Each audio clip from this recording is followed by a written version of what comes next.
Between 1810 and 1840, thousands of mountain men ventured into the untamed wilderness of the Rocky Mountains, building shelters with nothing but an axe and raw determination. Their crude cabins, often no bigger than your bedroom, have withstood 2 centuries of brutal winters, while today's million-dollar log mansions rot within a decade. Here's what life was really like for the mountain men who discovered a secret to building that modern architects have forgotten.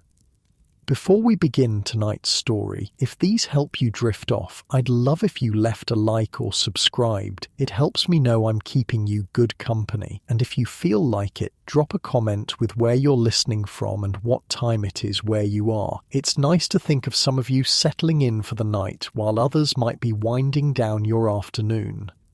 All right, let's head back to the Rocky Mountains in the 1830s. Trust me, it's going to be quite a ride. But first, get comfortable. Seriously, adjust those pillows, pull up that blanket, because where we're going, you're going to want to be cozy. Your eyes snap open to darkness. The air in the tiny cabin is so cold your breath forms a cloud above your face. Outside, the wind howls through the pines, driving snow against the logs just inches from your head. The temperature is somewhere south of 20 below zero. Another brutal January night in the Rocky Mountains. You're probably thinking, no way anyone survived winter in these conditions. But wait, that's the crazy part. Not only did the mountain men survive, but they thrived in tiny cabins that modern builders would laugh at.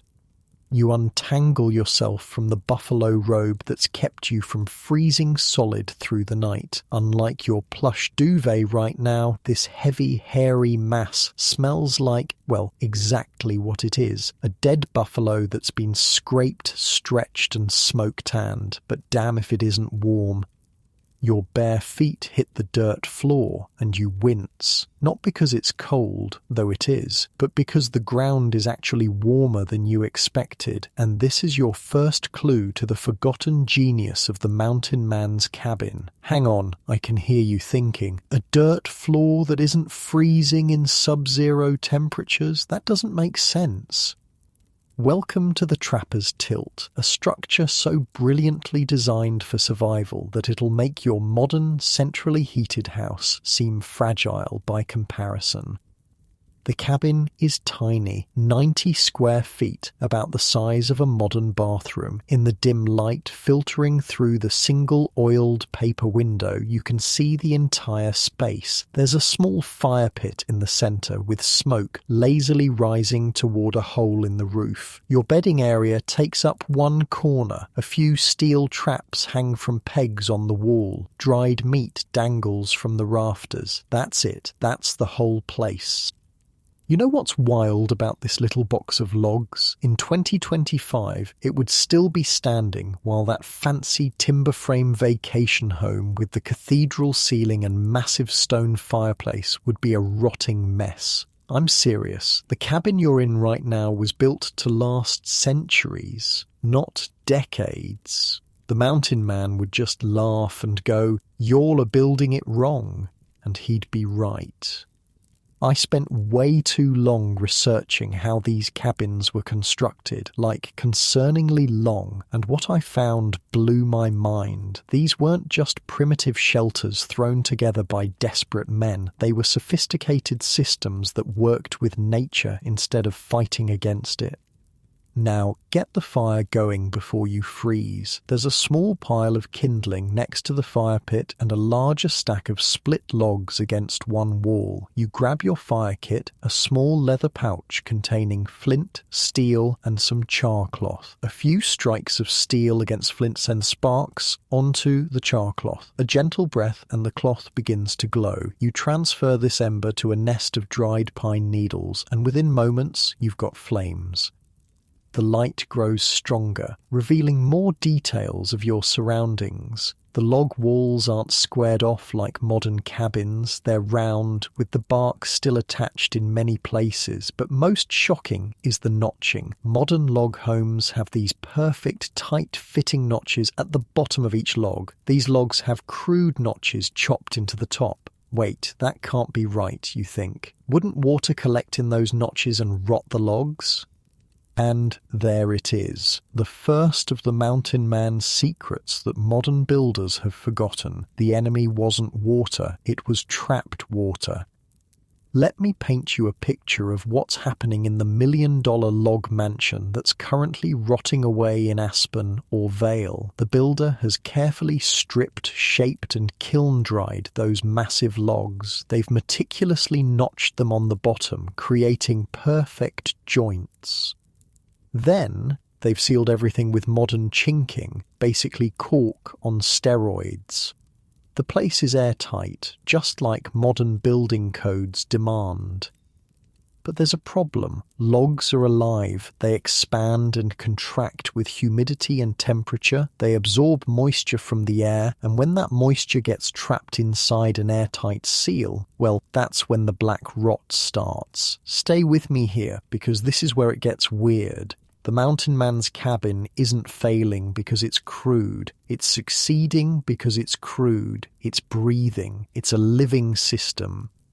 Oh, and that dirt floor that's weirdly warm, it's acting as thermal mass, storing heat from the fire and radiating it back during the night. The mountain man didn't need to understand physics to know it worked. The fire is crackling nicely now, and the small space begins to warm. You grab a handful of dried meat, stringy, smoky, and tough as leather, and gnaw on it while contemplating the roof. It's unlike any roof you've seen on a modern cabin. Instead of neat shingles or metal panels, it's a layered system. Long poles span from wall to wall, extending about 4 feet beyond the front wall to create a small porch area. On top of those poles are overlapping sheets of cedar bark, and on top of that is dirt and plants. This has to be the worst roof design ever, you might think. It's literally dirt and weeds. Except it's not. It's the second forgotten secret, a living roof that's practically maintenance-free and will last for decades. In the corner, you notice a small pile of items, your mountain man essentials. There's a green river knife, deadly sharp and versatile enough to skin a beaver, whittle a trap trigger, or carve your dinner. Next to it sits your possible bag, a small leather pouch containing fire-starting materials, a few steel fish hooks, and all for repairing leather and a bit of tobacco. Your rifle, a .54 caliber Hawken, leans against the wall, wrapped in an oiled cloth to protect it from the damp. That rifle represents about a year's wages for a labourer back east. Out here, it's worth its weight in gold beaver pelts. I mean, imagine your entire survival depending on one tool that you can't replace. Like, if your iPhone breaks, you get a new one. If this rifle breaks 200 miles from the nearest trading post, well, hope you remember how to make snares. The guard's like, "You can't bring that gun in here, it's too big." And the mountain man goes, "It's not a gun, it's my dinner maker, my protector, and my best friend." In your head, you're thinking, there's no way this tiny box keeps me alive through winter. Spoiler, it absolutely can. Outside, the wind picks up, howling through the pines and rattling the crude door. But inside, despite the simplicity, you're relatively comfortable. The small space heats quickly. The dirt floor radiates warmth. The buffalo robe provides better insulation than any modern sleeping bag. And most importantly, the cabin itself, this primitive structure, is working with the environment, not against it.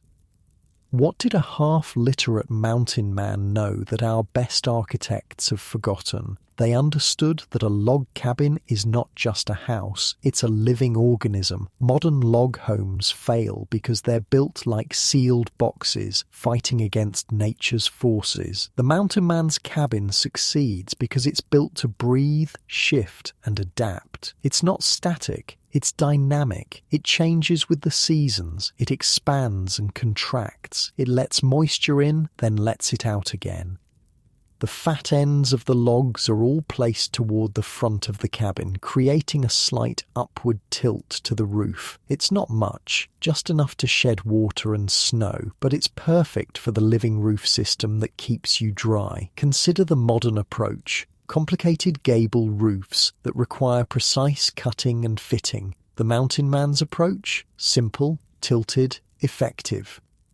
There are no nails in this cabin, no metal fasteners at all, except for perhaps a door hinge. Everything is held together by gravity, by the careful placement of logs, by the ingenious top-notch system that modern builders would scoff at. The trapper's tilt wasn't some accident of primitive construction. It was a sophisticated response to a harsh environment, developed through trial and error in conditions that would kill most modern outdoorsmen in days. Oh, and that strange, musty smell filling your fancy $1,000,000 log palace? That's black mold eating away at your investment. The only smell in the mountain man's cabin is wood smoke, leather, and maybe a bit of unwashed trapper, but the structure itself is dry, solid, and built to last another century. As the light grows stronger, you pull on your buckskin leggings and shirt. Unlike modern outdoor gear that needs replacing every few years, these clothes are nearly indestructible. The shirt's seams are fringed with strips of leather, not for decoration, but so you have emergency cordage if needed. Every aspect of mountain man life is practical, dual purpose, and efficient. You run your hand along one of the wall logs, feeling the rough bark and the crude notch. Modern builders would be horrified by these green, unseasoned logs, but the mountain man knew something they've forgotten. As these logs dried, they would shrink and tighten, making the structure stronger over time. He was building with time, not against it. The snow has stopped now, and thin winter sunlight streams through the oiled paper window. It's time to check your traps, the real reason you're out here in this frozen wilderness. The beaver pelts you collect will end up as fashionable top hats in London and Paris, earning you enough to live like a king for a few months during the summer rendezvous. But before you head out into the brutal cold, take one more look around this tiny, primitive shelter. It's going to keep you alive through temperatures that would freeze your modern car's engine solid. It's going to stand for nearly 2 centuries after you're gone. And it's built with a wisdom that modern builders, with all their technology and engineering degrees, have somehow lost. The forgotten knowledge of the mountain man wasn't just about survival, it was about understanding that we succeed not by conquering nature, but by working with it. You pull on your fur cap, wrap a wool scarf around your face, and push open the crude door. The blast of cold air takes your breath away. Another day in the life of a mountain man begins, a life harsh beyond imagination, but also filled with a freedom and self-reliance that's almost impossible to find in today's world. And as you step out into the pristine snow, you can't help but wonder, what other wisdom have we forgotten in our rush to improve upon the past? The cold bites at your face, the brutal reality of mountain life, making itself known with every breath. But that little cabin, that perfect, breathing, living system will be waiting for you when you return. Warm, dry, and built to outlast almost anything modern man can create. Unlike your cozy bed right now, with its perfect temperature and fluffy pillows, survival out here isn't guaranteed. It's earned through knowledge, through respect for the environment, and through building systems that work with nature rather than against it. The mountain men weren't just survivors, they were engineers, architects and scientists who never went to school, and the knowledge they discovered, then passed down through generations, is now largely lost, replaced by building codes and modern materials that often fail to match the performance of these primitive techniques.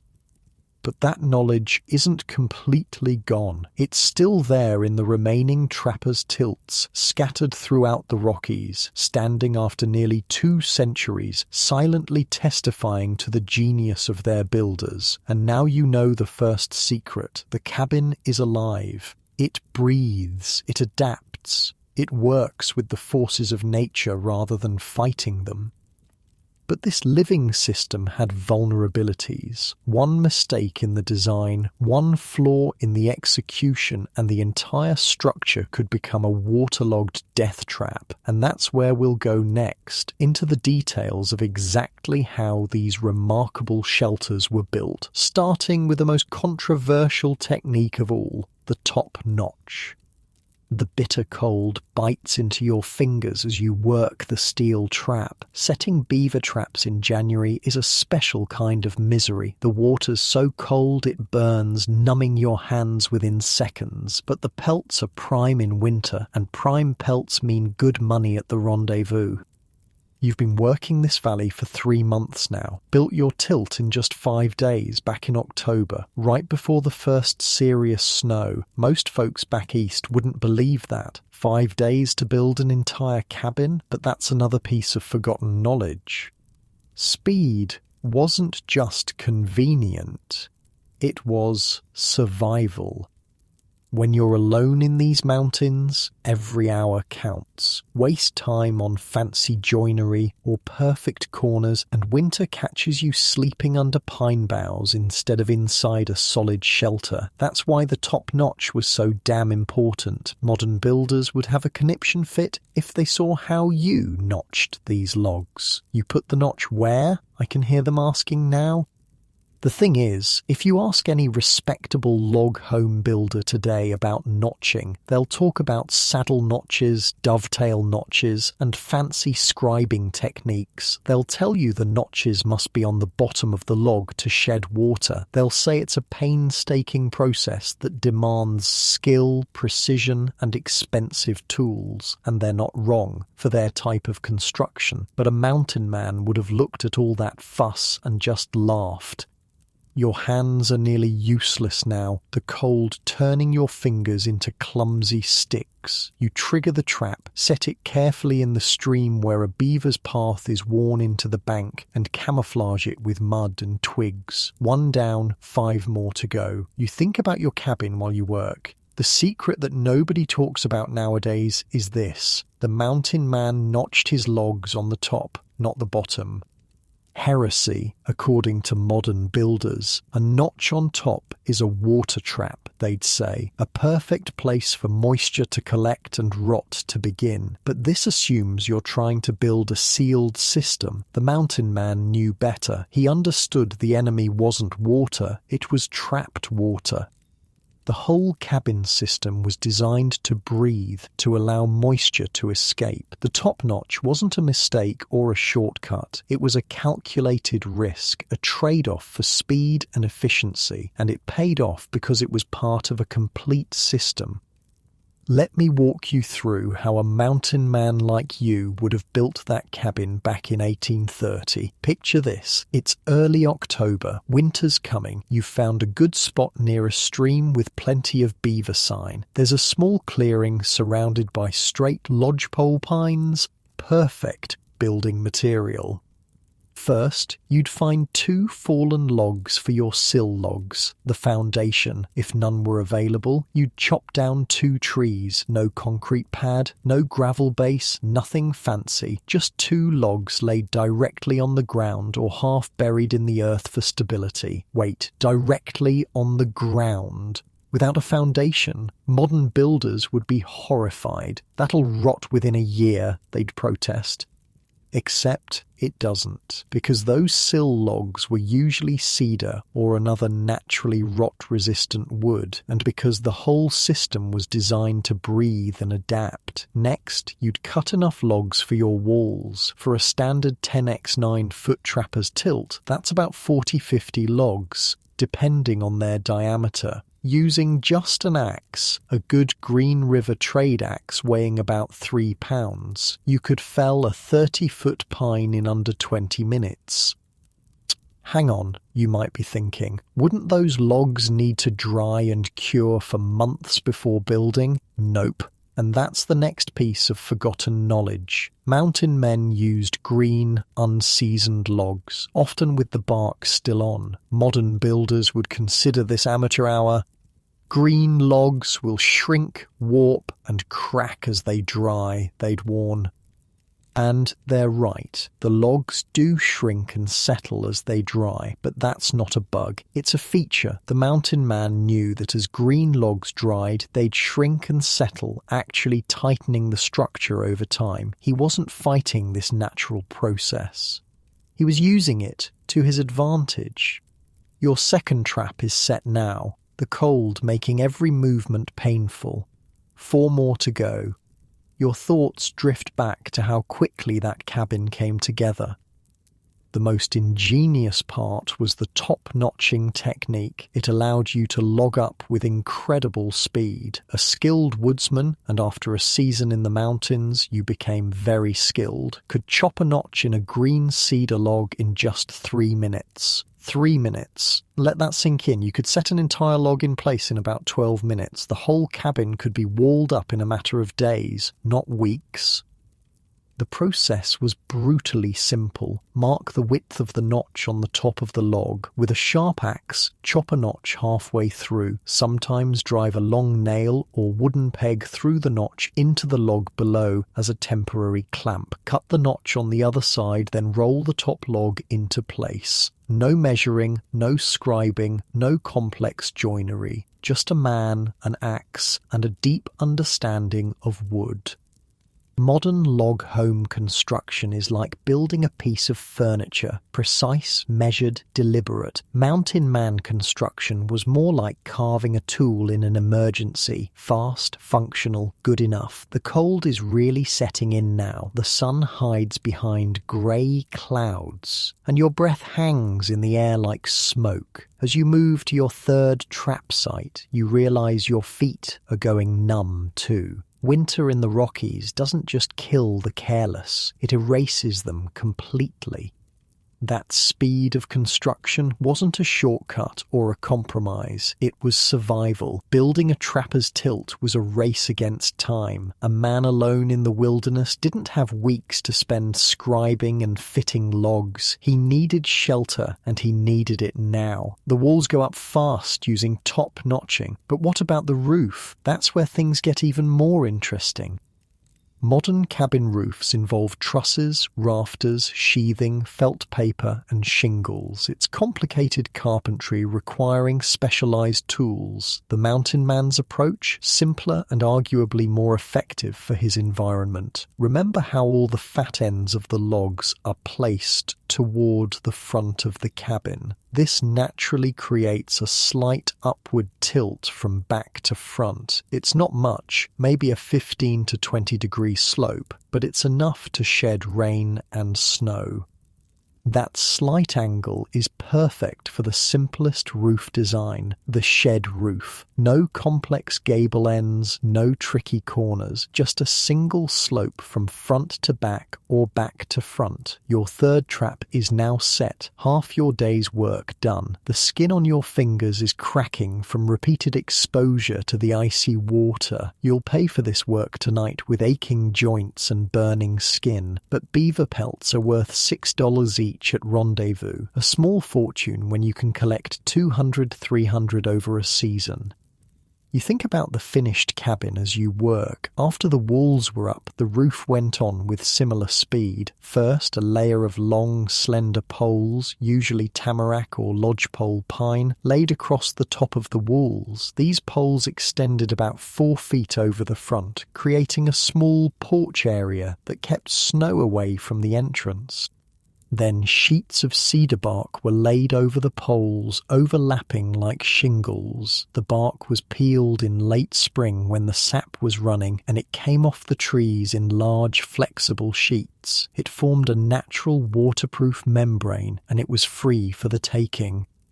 But here's where mountain men really showed their genius. The final layer was a thick blanket of sod, dirt, and moss. Several inches thick, it served multiple purposes. It held the bark in place, protected it from wind, provided massive insulation, and most importantly, acted like a giant sponge. That living roof absorbed rainwater and released it slowly, preventing it from ever reaching the logs below. It wasn't fighting water, it was managing it. Or wait, I hear you thinking, dirt on the roof? Wouldn't that just wash away in the first rainstorm? Nope. Because it wasn't just dirt, it was sod, living plants with roots that held everything together. And those plants weren't just passengers, they were part of the system. As they grew, their roots strengthened the roof. By the second season, that roof was practically self-healing. Your fourth trap is set, your hands now so numb you can barely manipulate the springs. 2 more to go, the temperature seems to be dropping further, and you notice snow clouds building to the west. Need to finish quickly. Modern builders think of a roof as a barrier, something to keep water out. The mountain man thought of his roof as a system to manage water, not to block it completely, but to control how it interacted with the structure. Think about it. How many modern homes have leaky roofs just a few years after construction? How many need regular maintenance and repairs? The trapper's tilt, with its primitive living roof, could go decades with minimal attention. By trap number 5, you're moving purely on muscle memory. Fingers don't work right when they're this cold. Every mountain man knows the danger. Frostbite can cost you digits or limbs out here hundreds of miles from any doctor. You've seen old-timers at Rendezvous with missing fingers, toes, even noses lost to the brutal cold. It's a high price to pay for beaver pelts, but the mountains call to a certain kind of person, the kind who values freedom above comfort, independence above safety. Back to the cabin construction. With walls up and roof on, what about the gaps between logs? This is where chinking comes in.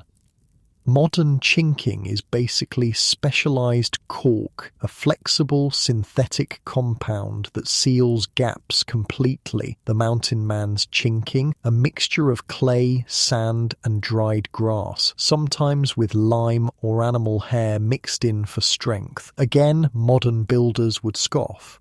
That'll crack and fall out with the first freeze-thaw cycle, they'd argue, and again, they'd be missing the point. The primitive chinking wasn't meant to be a perfect seal. It was designed to be a permeable membrane, a part of the living, breathing skin of the cabin. It allowed trapped moisture to escape while keeping the worst of the weather out. This is the third key to the forgotten knowledge. Breathable walls. A modern airtight cabin is ironically a death trap for logs. It traps moisture inside, creating the perfect environment for rot and decay.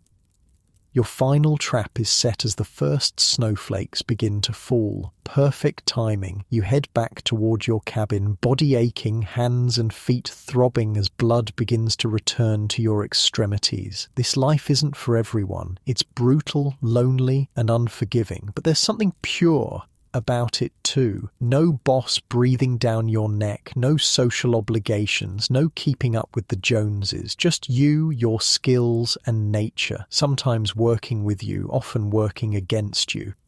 As your cabin comes into view, smoke curling from the smoke hole in the roof, you appreciate again how perfect this simple structure is for this environment. Not despite its crude construction, but because of it. Take the door, for example. In a modern home, doors are complex assemblies of frame, panel, hinges, and hardware. The mountain man's door, often just a few boards or small logs lashed together with rawhide hanging on crude wooden hinges or leather straps.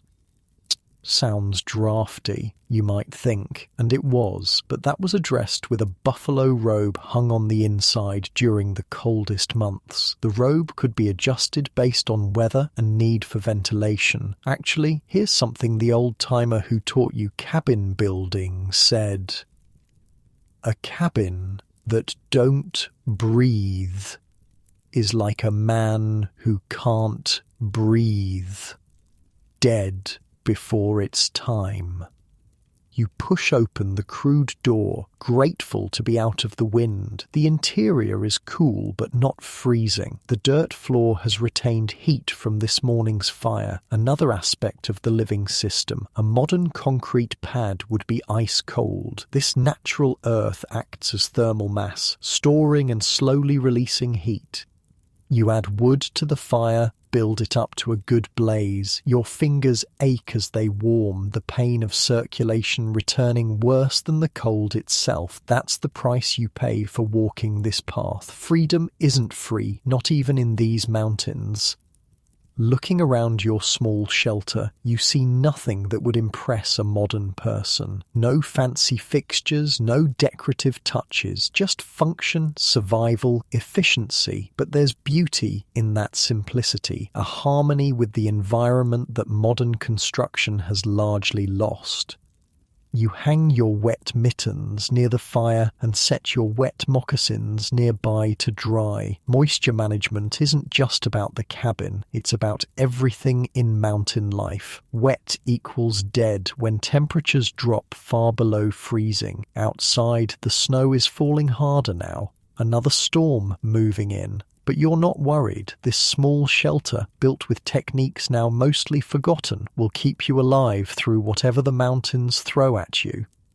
A modern builder would look at this cabin and see only what's missing. No foundation, no vapor barrier, no manufactured materials, but what's present is far more important. A deep understanding of how to work with natural materials and natural processes. The fire's really going now, warming the small space quickly. You check your supplies, got enough meat jerky and pemmican to last through a week-long storm if needed. Water's easy, just melt snow. You're self-sufficient in a way few modern people can imagine. The beauty of the trapper's tilt isn't just that it's quick to build or that it lasts for decades, it's that it requires almost no specialized materials. Everything you need can be harvested within a few hundred yards of the building site. Try doing that with a modern home. As the daylight fades, you light a small tallow candle, rendered from bear fat last fall. Its light flickers on the rough log walls, casting moving shadows. There's peace in this simplicity. You unwrap your most prized possession, the Hawken rifle, and begin the evening ritual of cleaning and oiling it. Out here, a functional rifle means eating and protection. A malfunctioning one might mean death. The care you give this tool mirrors the thought that went into your shelter. Nothing fancy, nothing excessive. Just what works, what lasts, what serves its purpose efficiently. Speaking of which, that little slope in your roof created by placing the fat ends of the logs toward the front, that's not just good for drainage, it creates a natural draft that pulls smoke up and out of the cabin. No complex chimney required. It's getting dark now, another long winter night beginning. By modern standards, this existence is harsh beyond imagining. No running water, no electricity, no convenience foods or entertainment. But there's something to be said for the direct connection to survival. Every action has immediate consequences. Every skill directly contributes to staying alive. You check the chinking between a few logs, noting where it might need repair come spring. The mixture of clay, sand and grass fibres has hardened nicely, filling the larger gaps while still allowing the wood to breathe. In a few places, frost has formed around the edges, not a sign of failure, but evidence that moisture is escaping rather than getting trapped in the logs. The wind picks up outside, howling through the pines and rattling your door, but inside it's surprisingly comfortable, not warm by modern standards, but survivable. And in the mountains in winter, that's all that matters. The design choices that went into this cabin weren't random or simply primitive. They were solutions evolved through harsh trial and error in conditions where mistakes meant death. What seems crude to modern eyes is actually sophisticated in its simplicity, effective in its execution, and remarkably durable over time. As you settle in for the night, pulling the buffalo robe around you, you can't help but feel a certain pride. Not everyone could survive out here. Not everyone could build a structure that withstands these conditions with such basic tools and materials. The knowledge you're using wasn't learned in schools or from books. It was passed from trapper to trapper, refined through bitter experience, and proven in the harshest testing ground of all, winter in the Rocky Mountains. Modern builders have forgotten much of this wisdom, replacing it with engineered solutions that often fail to match the elegant simplicity of what you're experiencing now.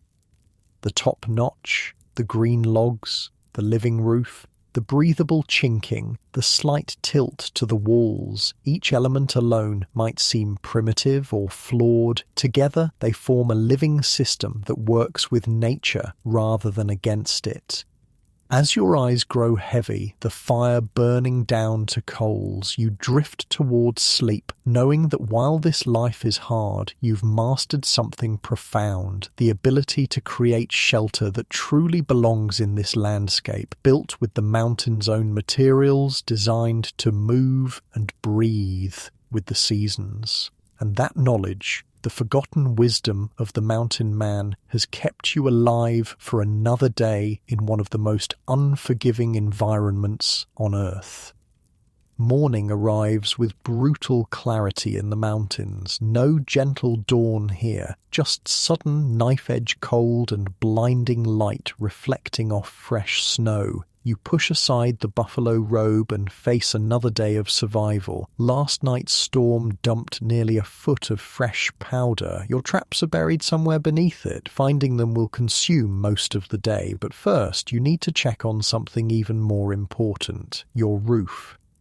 You step outside, squinting against the glare. The temperature must be 20 below. The air is so cold it hurts to breathe, freezing the hairs in your nostrils with each inhale. But your attention is on the roof of your trapper's tilt. Snow blankets it completely, at least 18 inches deep in places. To a modern homeowner, this would be cause for panic. The weight, the potential leaks, the structural stress. But you're not worried. In fact, you're pleased. That's just more insulation, the old mountain man who taught you would say, and he was right. The living roof of the trapper's tilt, that layer of poles, bark, sod and moss, was designed to carry this load. More importantly, it was designed to use it. Snow is an excellent insulator. The thick blanket on your roof is actually making your cabin warmer, creating a barrier between you and the brutal sky.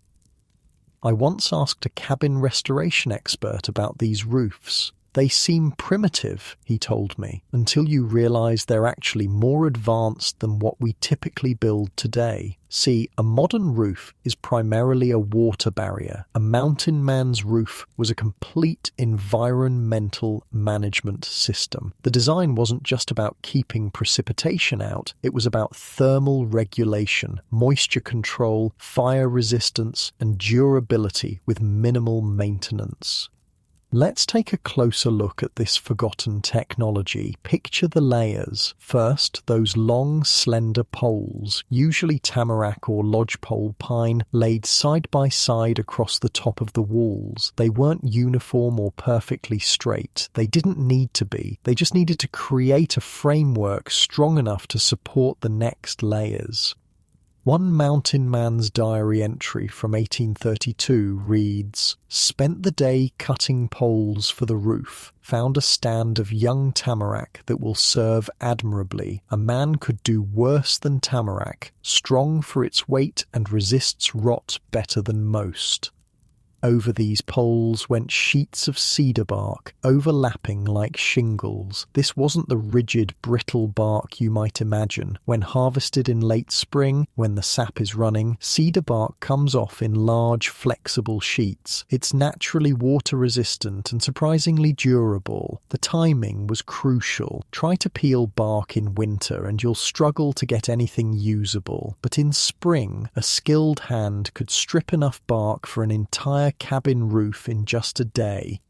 You brush some snow off a corner of your roof, revealing a glimpse of the final layer, that living blanket of sod, dirt and moss that made these roofs so effective. This is where modern builders really miss the point. They see dirt and think, how primitive, how crude. What they're missing is the sophisticated ecosystem at work. The sod layer, several inches thick, served multiple purposes. It held the bark shingles in place, protecting them from wind. It provided massive insulation, keeping the cabin warmer in winter and cooler in summer, and most importantly, it acted as a giant sponge. During rainstorms, that layer of earth and vegetation absorbed water, then released it slowly through evaporation. Rather than trying to create a perfect barrier, which inevitably fails eventually, the mountain man created a management system that worked with the natural behavior of water. But wouldn't dirt wash away in heavy rain, you might ask? Not if it's living sod. The roots of grasses and small plants quickly formed a cohesive mat. By the second season, wildflowers and grasses were often growing on the roof, further strengthening the system. Some tilts even sprouted small shrubs after a few years. You've heard stories of old, abandoned cabins discovered decades later with fully established gardens growing on their roofs. The structure becomes part of the landscape rather than fighting against it. As you shake off the morning chill and build up the fire, you notice a small leak in one corner where water is dripping from a melting icicle that's formed inside. In a modern home, this would be disaster, a sign of failure requiring immediate repair. But in the trapper's tilt, it's just part of the cycle. The small amount of water that makes it through will either evaporate in the warmth of your fire or be absorbed by the dirt floor. By tomorrow, there will be no sign it ever happened. The mountain man understood something profound. Perfection is the enemy of durability. Systems that can't flex break. Systems that can't leak eventually burst. Systems that can't breathe suffocate. With your fire crackling nicely, you pull on your gear and prepare to check your traps. Time to face that brutal cold again. But before you go, you inspect the chinking between the logs. Modern chinking is basically cork, a synthetic barrier designed to create an airtight seal. The mountain man's chinking was a mixture of mud, clay, sand and dried grass or animal hair, materials available anywhere you might build. My grandmother would have called it cob, an old-timer, at the last rendezvous told you. Same stuff they built houses with in the old country, lasts for centuries if you do it right. The mixture varies from region to region, builder to builder. Some used more clay for a harder set. Others preferred a sandier mix that remained somewhat flexible. In areas with limestone, a bit of lime might be added to help it set. What made this chinking special wasn't its composition, but its function. It wasn't designed as an airtight seal. It was a permeable membrane, part of the living, breathing skin of the cabin. When humidity was high, the clay absorbed some moisture. When the air dried, that moisture was released. This constant exchange prevented the logs from rotting, the primary cause of failure in modern log structures. You push open the door and step into the shocking cold. Your breath instantly forms a cloud that's whisked away by the wind. Time to find those traps under all this fresh snow. Hours later, you return with 3 beaver pelts. Not bad considering how difficult it was to locate the traps. You're half frozen, fingers and toes numb, despite your best efforts to stay warm. The mountains extract a price for every pelt. Inside your tilt, the transformation is immediate. It's not exactly warm by modern standards, but compared to the killing cold outside, it feels like a furnace. Your small fire has kept the space survivable, and the cabin's design has retained that precious heat. You hang the fresh pelts on the wall. They'll need to be properly fleshed and stretched later, but right now you need to warm up before your extremities suffer permanent damage. As feeling painfully returns to your fingers, you contemplate the pelts. Each one represents about $6 at the summer rendezvous. A good trapper might collect 200, 300 in a season, enough to live like a king for months, but the mountain exacts payment in pain, risk, and isolation. Is it worth it? A newcomer asked you last summer, watching you spend your hard-earned money on whiskey and supplies. You didn't answer then. The questions seemed to miss the point. The mountain men weren't here just for money. They were here for freedom, for the challenge, for a life unbounded by society's constraints. As evening approaches, you prepare a simple meal, pemmican with a handful of dried berries mixed in for variety. The pemmican is your own make, rendered fat mixed with dried, pounded meat and berries. It's calorie-dense and keeps through the winter without spoiling. A handful contains enough energy for hours of hard work in the cold. Your body warmed and hunger satisfied, you turn your attention to the pelts. Each needs to be stretched on a willow hoop frame to dry properly. It's meticulous work, but your hands know it well after years in the mountains. While you work, a sound catches your attention. A faint creak from the roof. The cabin is talking to you.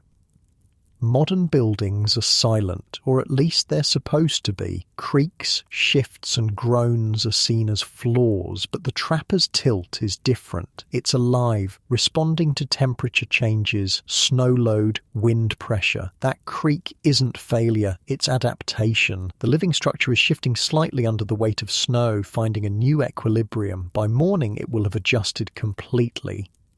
This constant, subtle movement is why the crude top-notching and green logs work. The structure isn't fighting natural forces, it's yielding to them, accommodating them, then returning to form when they pass. You finish with the pelts and hang them where they'll catch the heat from the fire without scorching. By morning, they'll be ready for proper stretching on the frames. Night falls early in winter. By 5 o'clock, darkness is complete. Your candle casts flickering shadows on the rough log walls as you attend to small tasks, mending a torn moccasin, whittling new triggers for your traps, taking inventory of your supplies.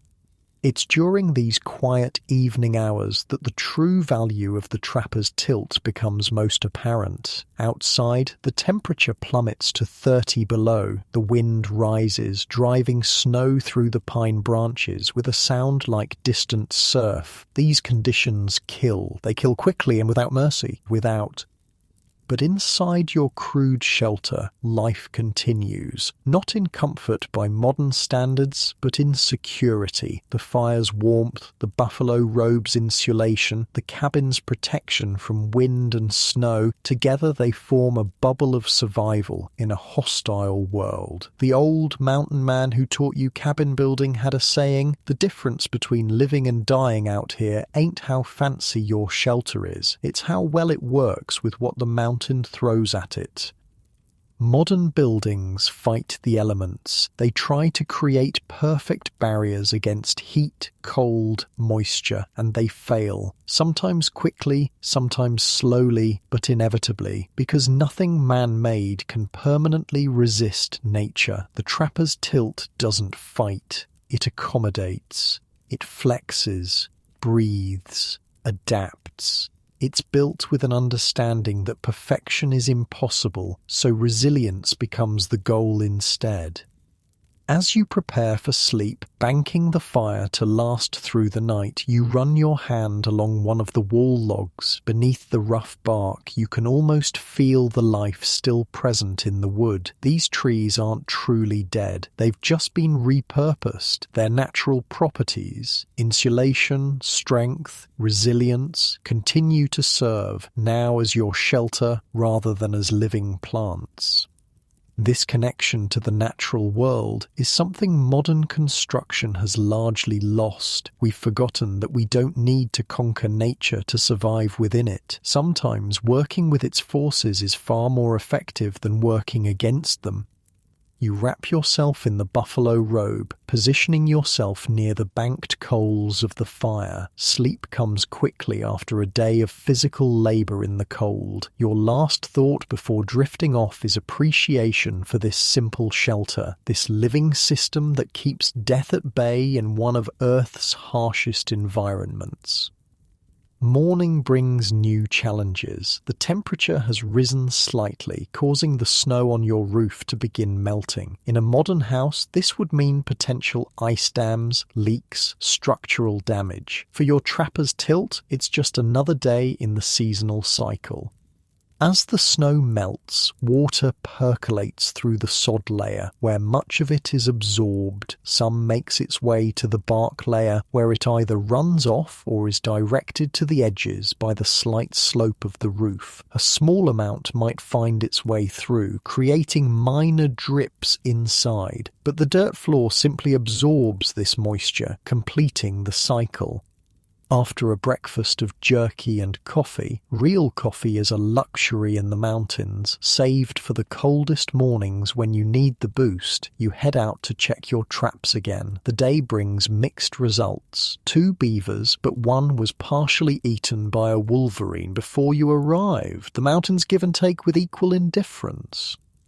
By mid-afternoon, clouds build on the western horizon. Another storm approaches. You can feel it in the changing pressure, see it in the way the light shifts. Time to head back to the tilt. You arrive just as the first snowflakes begin to fall. Inside, you build up the fire and prepare for another evening of isolation as the storm rages outside. This is when you notice something remarkable about your shelter. As the barometric pressure drops with the approaching storm, the entire cabin seems to exhale. Tiny gaps appear in the chinking as the logs shift slightly. The structure is responding to changing conditions, just as a living organism would. When the storm hits full force, wind howling and snow driving horizontally, those same gaps will close up as the logs shift again under pressure. It's a constant, subtle dance of adjustment that no modern building can match. This is the true secret of the trapper's tilt. Not any single technique like the top notch or the living roof, but the integration of all these elements into a complete system that breathes, flexes, and adapts. Modern builders have forgotten this holistic approach. They focus on individual components, better waterproofing, stronger fasteners, more efficient insulation, without understanding how these elements interact as a system. The storm arrives with full fury just after sunset. Wind screams through the pine forest, driving snow through any gap it can find. Inside, your fire flickers from the draft, but the cabin holds firm. You've survived worse. As you settle in for another night, your thoughts drift to the rendezvous next summer. For a few chaotic weeks, mountain men from across the Rockies will gather to trade furs, resupply, share information, and blow off steam after months of isolation. You'll trade your carefully collected beaver pelts for coffee, tobacco, lead for bullets, new traps to replace broken ones. You'll drink whiskey, gamble, swap tall tales, and maybe find a companion for a time. Then you'll return to the high country, to the solitude, to the simple honesty of survival, and you'll build another cabin using these forgotten techniques that have kept you alive through Rocky Mountain winters that would kill most modern outdoorsmen within days. The mountain man's legacy isn't just the trails he blazed or the territories he explored, it's also this practical wisdom, this deep understanding of how to create structures that work with nature rather than against it. As the storm rages outside and your fire burns low, you drift towards sleep, secure in your knowledge of these forgotten secrets. The top notch, the green logs, the living roof, the breathable chinking, separate, they might seem primitive. Together, they form one of the most sophisticated shelter systems ever devised. And as modern log homes continue to rot while the few remaining trapper tilts stand firm after nearly 2 centuries, perhaps it's time to reconsider which approach was truly advanced and which was primitive. The wind moans around the corners of your cabin, searching for weakness but finding none. The snow piles deeper, adding its insulating layer to your living roof. Inside, wrapped in buffalo hide with the last embers of your fire casting a faint glow, you sleep peacefully in your breathing, adapting shelter. This harmony with nature, building with it rather than against it, is perhaps the most valuable forgotten knowledge of all. February in the Rockies, the cruelest month. You've been in this valley for nearly 4 months now, with another month or so before the spring thaw begins. Your beard has grown wild, your skin has turned leathery from wind and smoke, and your body has adapted to perpetual cold. You've become something between man and animal, a creature of pure survival. Morning begins the same way it has for weeks. You emerge from your buffalo robe, teeth chattering despite sleeping fully clothed except for your moccasins. The fire died during the night, leaving only grey ash and a few faintly glowing coals. The temperature inside the cabin has dropped to just above freezing, cold enough to see your breath, but warm enough to keep water from turning to ice. That's the magic of the trapper's tilt, even without active heating. First thing you do when you wake up is make fire, old Williams told you when you first came to the mountains. Do it before you piss, before you stretch, before you think about breakfast. Fire first, everything else second. Smart advice. You kneel before the fire pit, arranging kindling over the coals, then blowing gently until flames appear. The routine is so ingrained you could do it blindfolded. While the fire builds, you take stock of your living situation. After months in this 9x10 foot space, you know every inch intimately. Your beaver traps hang from pegs on one wall. Your rifle rests in the corner nearest your sleeping spot. Snowshoes hang beside the door. Meat and pemmican are stored in leather bags suspended from the rafters to keep them away from mice. You've created small luxuries over time, a 3-legged stool made from a log section and pine branches, a crude table from split logs, shelves made from notched sticks driven between logs in the wall. These small comforts make the isolation more bearable. The cabin itself has changed subtly since you built it. The green logs have begun to dry and shrink, tightening the structure. You've had to add chinking in places where gaps appeared. The dirt floor has compacted from use, creating a smooth, hard surface that's surprisingly easy to keep clean with a pine branch broom. By modern standards, it's primitive beyond imagination. No running water, no bathroom, no electricity, but it's perfectly adapted to its purpose, keeping you alive through a Rocky Mountain winter. The fire's burning well now, pushing back the cold. You pull on your moccasins and head outside to gather more firewood from your steadily diminishing pile. The snow has stopped, revealing a bluebird day with temperatures well below zero, the kind of cold that freezes exposed skin in minutes. Back inside, you melt snow for water and prepare a breakfast of pemmican with a handful of dried service berries mixed in. The berries are a treasure, gathered last summer and carefully dried for winter use. Their tartness cuts through the richness of the pemmican, offering a welcome change to your monotonous diet. Jesus, do you guys just eat meat all the time? A greenhorn asked at last year's rendezvous, watching you tear into a buffalo steak. What else is there? Another trapper replied, genuinely confused by the question. The diet of a mountain man was heavily meat-based, especially in winter. Pemmican, jerky, fresh game when available. In summer, you'd supplement with berries, roots, and plants learned from watching local Indian tribes. But winter was meat, and more meat. Your body adapted, burning fat for energy in the constant cold. After breakfast, it's time to check the traps again, but first, maintenance. Everything in mountain life requires constant upkeep. Your rifle, your traps, your moccasins, your cabin. Neglect means death. You notice a spot where snow has begun to melt through the roof, creating a small drip near one wall. In a modern home, this would be a crisis requiring immediate professional repair. In your trapper's tilt, it's a minor issue easily fixed.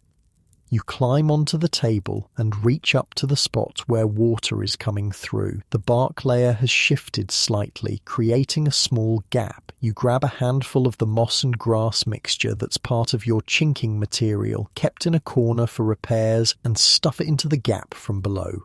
Problem solved. This adaptability, the ability to make quick, effective repairs with materials at hand, is another advantage of the primitive construction. No special tools or materials needed, no expensive contractors, just simple solutions that work. With the leak fixed and your gear checked, you head out for another day of trap checking. The life of a mountain man follows the rhythms of necessity rather than the clock. You work until the work is done, rest when rest is needed, and keep a constant eye on the weather, which can turn deadly within hours. By mid-afternoon, you return with 2 more beaver pelts. Not a great haul, but every pelt means money at the rendezvous. You're up to nearly 120 for the season, a respectable number that should fetch close to $700, enough to buy supplies for next year and enjoy some luxuries during your time back in civilization. As you prepare the new pelts, scraping them clean of fat and flesh with your skinning knife, your thoughts drift to the community you're a part of despite this solitary existence. The popular image of the mountain man is a lone wolf, completely isolated from human contact. The reality was more complicated. While you might go months without seeing another person during winter, mountain men formed a tight-knit community connected by shared knowledge, experiences, and the annual rendezvous. You learned to build your trapper's tilt not from a book or formal training, but from older trappers who passed down their hard-won knowledge. The top-notch technique, the living roof system, the breathable chinking, all these were shared from man to man, refined through harsh experience. You think you invented this? Old Bridger laughed when a greenhorn boasted about his cabin-building skills. Indians were doing this before your granddaddy was born. We just stole the good ideas and added a few of our own. That was the truth of it. Much of what passed for mountain man wisdom was actually adapted from native techniques, modified to suit European tools and purposes. The mountain men were practical above all else. They used what worked, regardless of its origin. Evening approaches as you finish with the pelts. Time for the daily ritual of securing the cabin for night. You bring in extra firewood, enough to last until morning. You check the door to ensure it's tightly closed. You prepare kindling for tomorrow's fire. These small tasks mean the difference between comfort and misery, sometimes between life and death. Dinner is similar to breakfast. Pemmican again, this time mixed with a handful of parched corn kernels traded from a crow hunter last fall. Luxury in the mountains comes in small packages. As you eat, you notice how the cabin has begun to take on your smell, your essence. The logs are darkened with smoke, the dirt floor compacted by your footsteps, the very air infused with months of occupation. The structure has become an extension of yourself, as personal as your clothing or your rifle. This intimate connection between shelter and occupant is something modern housing has largely lost. People today switch homes like changing clothes, never developing the deep relationship that comes from building your own shelter and adapting it over time. With darkness falling early, you have hours to fill before sleep. Modern people, accustomed to constant entertainment, would go mad with boredom, but you've developed the patience that mountain life requires. You spend the evening on small tasks, mending a tear in your buckskin shirt, carving a new handle for your skinning knife, checking your supply of lead balls for your rifle. Work is never truly done. It just changes form as needed. How do you stand the boredom? A young trapper asked you last summer. Ain't boring if it keeps you alive, you answered simply. That's the mountain man philosophy in a nutshell. Practical, focused on survival, finding purpose in necessity rather than distraction. As you work, you think about the other trappers scattered across these mountains. Jenkins might be 40 miles north in the next valley. Francois and his flathead wife are probably camped near the big lake to the west. Old Williams is likely holed up in his permanent cabin near the trading post. Though separated by vast distances, you're connected by shared experience. Come summer, you'll gather at rendezvous, sharing stories of winter hardships, comparing pelts and profits, drinking and fighting and cementing the bonds that this harsh life creates. Fatigue eventually overtakes you. You bank the fire carefully, not too much fuel, which would waste wood, but enough to keep coals alive until morning. Then you wrap yourself in the buffalo robe and settle onto your bed of pine boughs covered with a wool blanket. It's not memory foam, but your body has adapted to it. After a day of physical labor in the cold, sleep comes quickly, regardless of comfort. Morning brings unexpected warmth. A Chinook wind has blown in overnight, raising temperatures by 40 degrees. These dramatic swings are common in the Rockies, brief respites from winter's grip that can be both blessing and curse. The sudden warmth means melting snow, which tests your cabin's water management system. The living roof absorbs the meltwater, while the slight tilt of the structure directs runoff away from the foundation logs. Modern cabins often suffer during these thaws, with ice dams forming on roofs and meltwater finding its way into walls. Your primitive shelter handles it with ease. You use the warmer weather to perform tasks that are difficult in deep cold, chopping extra firewood, making repairs to external elements of the cabin, even washing your spare clothing in the partially thawed stream. By mid-morning, you've checked half your trap line. The warm spell has made the beavers more active, and you collect 4 pelts. A good day by any standard. Returning to your cabin, you notice something that would shock modern sensibilities. Small mushrooms and moss growing in one corner where the logs meet the dirt floor. In today's world, this would be seen as a problem. Mold, fungus. Call the remediation experts immediately. But to a mountain man, this isn't a flaw, it's part of the living system. The small amount of moisture that enters is processed by these organisms, which help prevent the logs from rotting. It's nature's own maintenance crew, working in harmony with your shelter, rather than being treated as an invader. This small detail illustrates the fundamental difference between modern and mountain man approaches to building. Modern construction tries to create perfect, sterile environments completely separated from nature. The mountain man created permeable boundaries that worked with natural processes.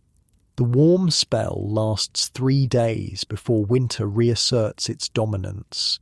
During that time, you collect 12 beaver pelts, a windfall that significantly boosts your season's total. When the temperature plummets again and snow returns, you're well prepared. Extra firewood stacked, traps cleaned and reset, cabin repairs completed. This constant readiness, this awareness of nature's rhythms is as much a part of mountain man life as the physical skills of trapping and building. February gives way to March. Days grow noticeably longer. The sun carries real warmth when it shines. Your thoughts turn increasingly to spring and the changes it will bring. Your cabin, which has sheltered you through the most brutal months, will soon serve different purposes. As temperatures moderate, you'll spend less time inside. The small space that felt cozy in January will feel cramped by May. You'll sleep outside more often, using the cabin primarily for storage and protection from spring storms. By June, you'll leave this valley entirely, heading for rendezvous with your accumulated pelts. The cabin will sit empty through summer and fall. Some mountain men return to the same spot year after year, maintaining and improving their structures over time. Others build new shelters each season, following the beaver to fresh territory. Either way, the principles remain the same. Work with nature, not against it. Build quickly and efficiently with materials at hand. Create systems that breathe and adapt rather than rigid structures that fight natural forces. As March progresses, you begin preparations for the eventual journey to rendezvous. Pelts must be properly dried and bundled. Equipment must be repaired or replaced. Routes must be planned to avoid both natural hazards and potentially hostile native tribes. Through it all, your little trapper's tilt serves faithfully. As outside temperatures swing wildly, below zero at night, above freezing during the day, the interior remains relatively stable. The thermal mass of the dirt floor and thick logs moderates extremes.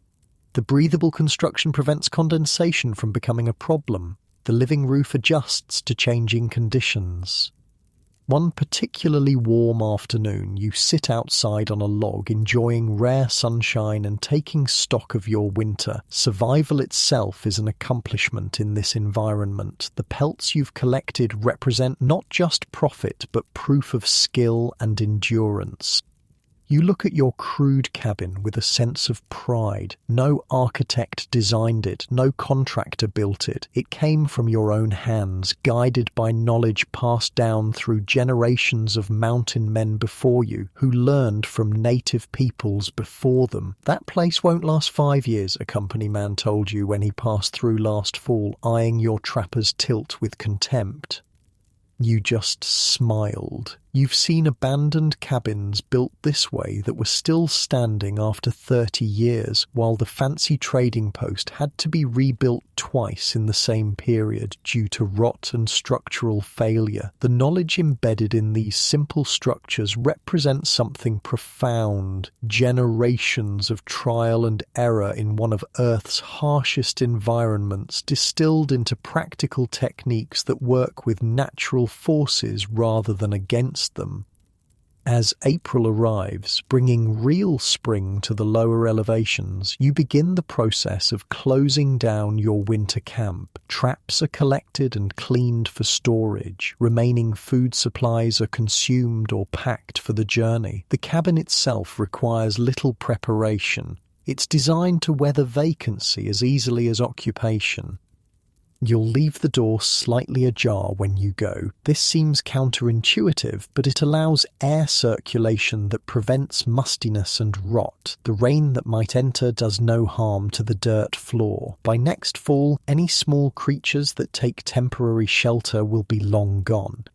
On your last night in the cabin, you find yourself surprisingly sentimental. This small space has kept you alive through months of potentially lethal cold. Its crude walls have sheltered you from storms that could kill in hours. Its fire pit has provided warmth and cooked your food. Its dirt floor has been your home.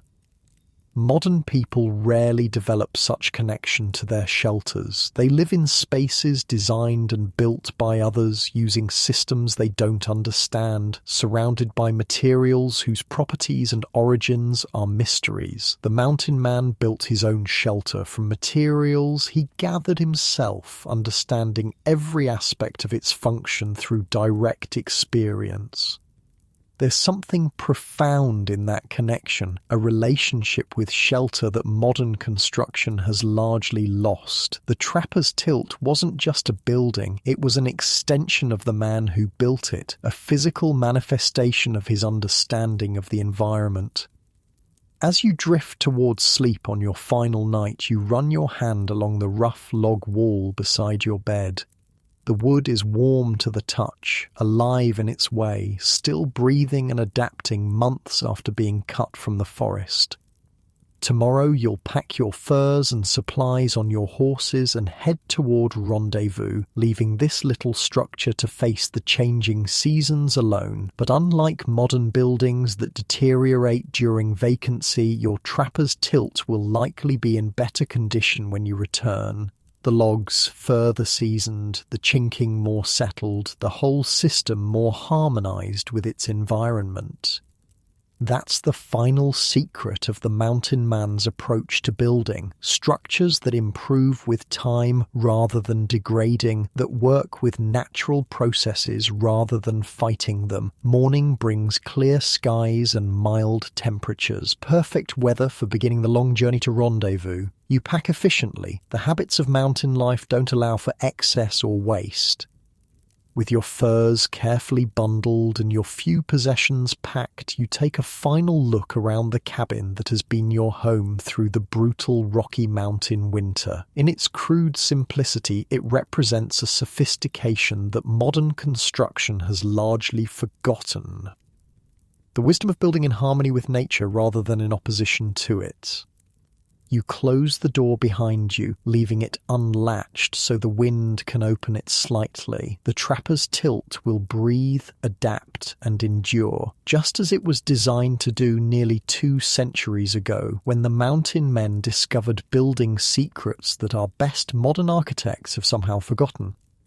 The journey to Rendezvous begins at dawn. You secure the last bundle of furs to your pack horse, take a final glance at the trapper's tilt that kept you alive through winter, and set your face toward the gathering place. Ahead lies 200 miles of mountain travel, crossing swollen spring streams, navigating passes still choked with snow, and keeping a sharp eye out for Blackfoot war parties who'd love nothing better than to separate you from your hard-earned pelts. This annual migration from isolated winter camps to the boisterous summer rendezvous was the rhythm that defined mountain man life. For months you lived in near-total solitude, with only your thoughts and the howling wind for company. Then suddenly you'd be thrust into a wild gathering of hundreds of trappers, traders, Indians, and the occasional odd tourist from back east. The contrast would give most modern folks psychological whiplash. Your first day on the trail is easy going. The valley floor has mostly thawed, revealing patches of new grass that your horses devour eagerly after a winter of dried forage. You make 15 miles before setting up a simple camp, just a small fire and your buffalo robe under the stars. After months in the confined space of your cabin, even this basic shelter feels luxuriously spacious. As you chew on jerky and watch the fire, your thoughts turn to the economics that drive this whole enterprise, the complex system that connects your solitary winter work to the fashionable streets of London and Paris. It's easy to romanticize the mountain man's life as some pure escape from civilization and commerce. The reality was far more complex. You were essentially a remote worker in a global supply chain, one that stretched from these Rocky Mountain streams all the way to European fashion houses. The money was legitimately good. Each beaver pelt might fetch 5 to $6 at Rendezvous. A skilled trapper could collect 200-300 in a season, earning $1,800, equivalent to about $35,000-$60,000 today. Not bad for 8 months of work, especially when your living expenses were minimal. "You planning to blow it all on whiskey again this year?" Francois asked you last summer, watching you carefully count your season's earnings. "Just half on whiskey," you replied with a grin. "Rest goes to new traps, powder, and maybe a silver hatband if Sublet brought any." The economics of mountain life required this boom and bust approach. You couldn't exactly deposit your earnings in a bank or invest in stocks. You had basically 3 options. Convert your cash to supplies for next season, purchase portable luxuries like silver ornaments or fine weapons, or spend it on immediate pleasures at Rendezvous. Most trappers did all 3 in varying proportions. Your second day on the trail brings the first major obstacle, a river crossing. Winter's snowpack is melting fast in the high country, turning placid streams into raging torrents. This particular crossing was easy last fall. Now it's a frothing, churning monster that makes your horses lay their ears back in fear. You spend an hour scouting upstream, finally finding a wider, shallower section where crossing seems possible. Even so, your heart pounds as you urge your reluctant mount into the icy water. The current immediately tugs at the horse's legs, threatening to sweep you both downstream. "Easy, boy," you mutter, though whether you're reassuring the horse or yourself is unclear. The water rises to your knees, then your thighs, soaking through your buckskins. The bitter cold makes you gasp. Halfway across, your pack horse stumbles, nearly losing his footing and your precious cargo of furs. A season's work hangs in the balance for a few heart-stopping seconds before the horse recovers and continues forward. This is the reality behind the romance of mountain life. Constant, potentially lethal challenges that must be overcome with skill, experience, and sometimes pure luck. The same unforgiving reality shaped the trapper's approach to shelter. There was no room for error, no margin for structures that couldn't withstand whatever the mountains threw at them. You make another 12 miles before evening, setting up camp in a small protected hollow. As you build a fire to dry your still damp clothing, you reflect on the purpose behind all this risk and hardship, the humble beaver. European beaver populations had been hunted to near extinction by the late 1700s, creating insatiable demand for North American pelts. The beaver's dense, water-resistant fur was perfect for making high-fashion hats, those tall, elegant toppers that adorned wealthy men from London to Moscow.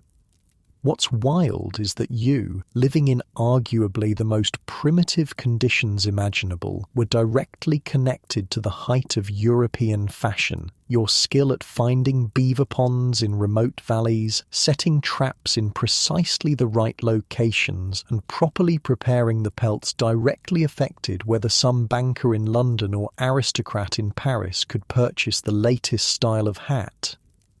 "Ever seen one of them beaver hats you make possible?" a company man asked a group of trappers at last year's rendezvous. "Saw a picture once," old Williams replied. "Looked damn silly if you ask me." Most mountain men found it amusing that they endured freezing streams, grizzly attacks, and Blackfoot raids so that dandies an ocean away could wear fancy hats. But the money was real, and for many, the freedom of mountain life was worth any hardship. Day 3 brings your first glimpse of other travelers. Smoke from a camp about 2 miles off your route. You approach cautiously, rifle ready. In mountain country, strangers could be friends, enemies, or something in between.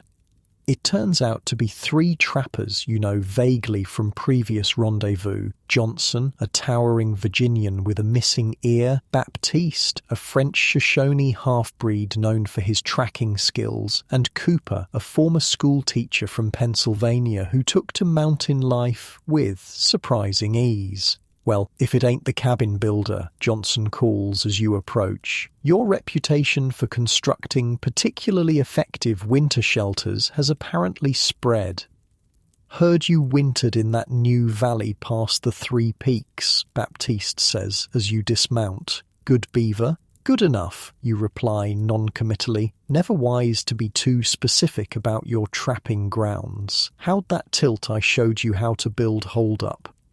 Saved my damn life during that January cold snap, Johnson admits. Never would have thought putting the notches on top made sense, but that cabin was tight as a drum all winter.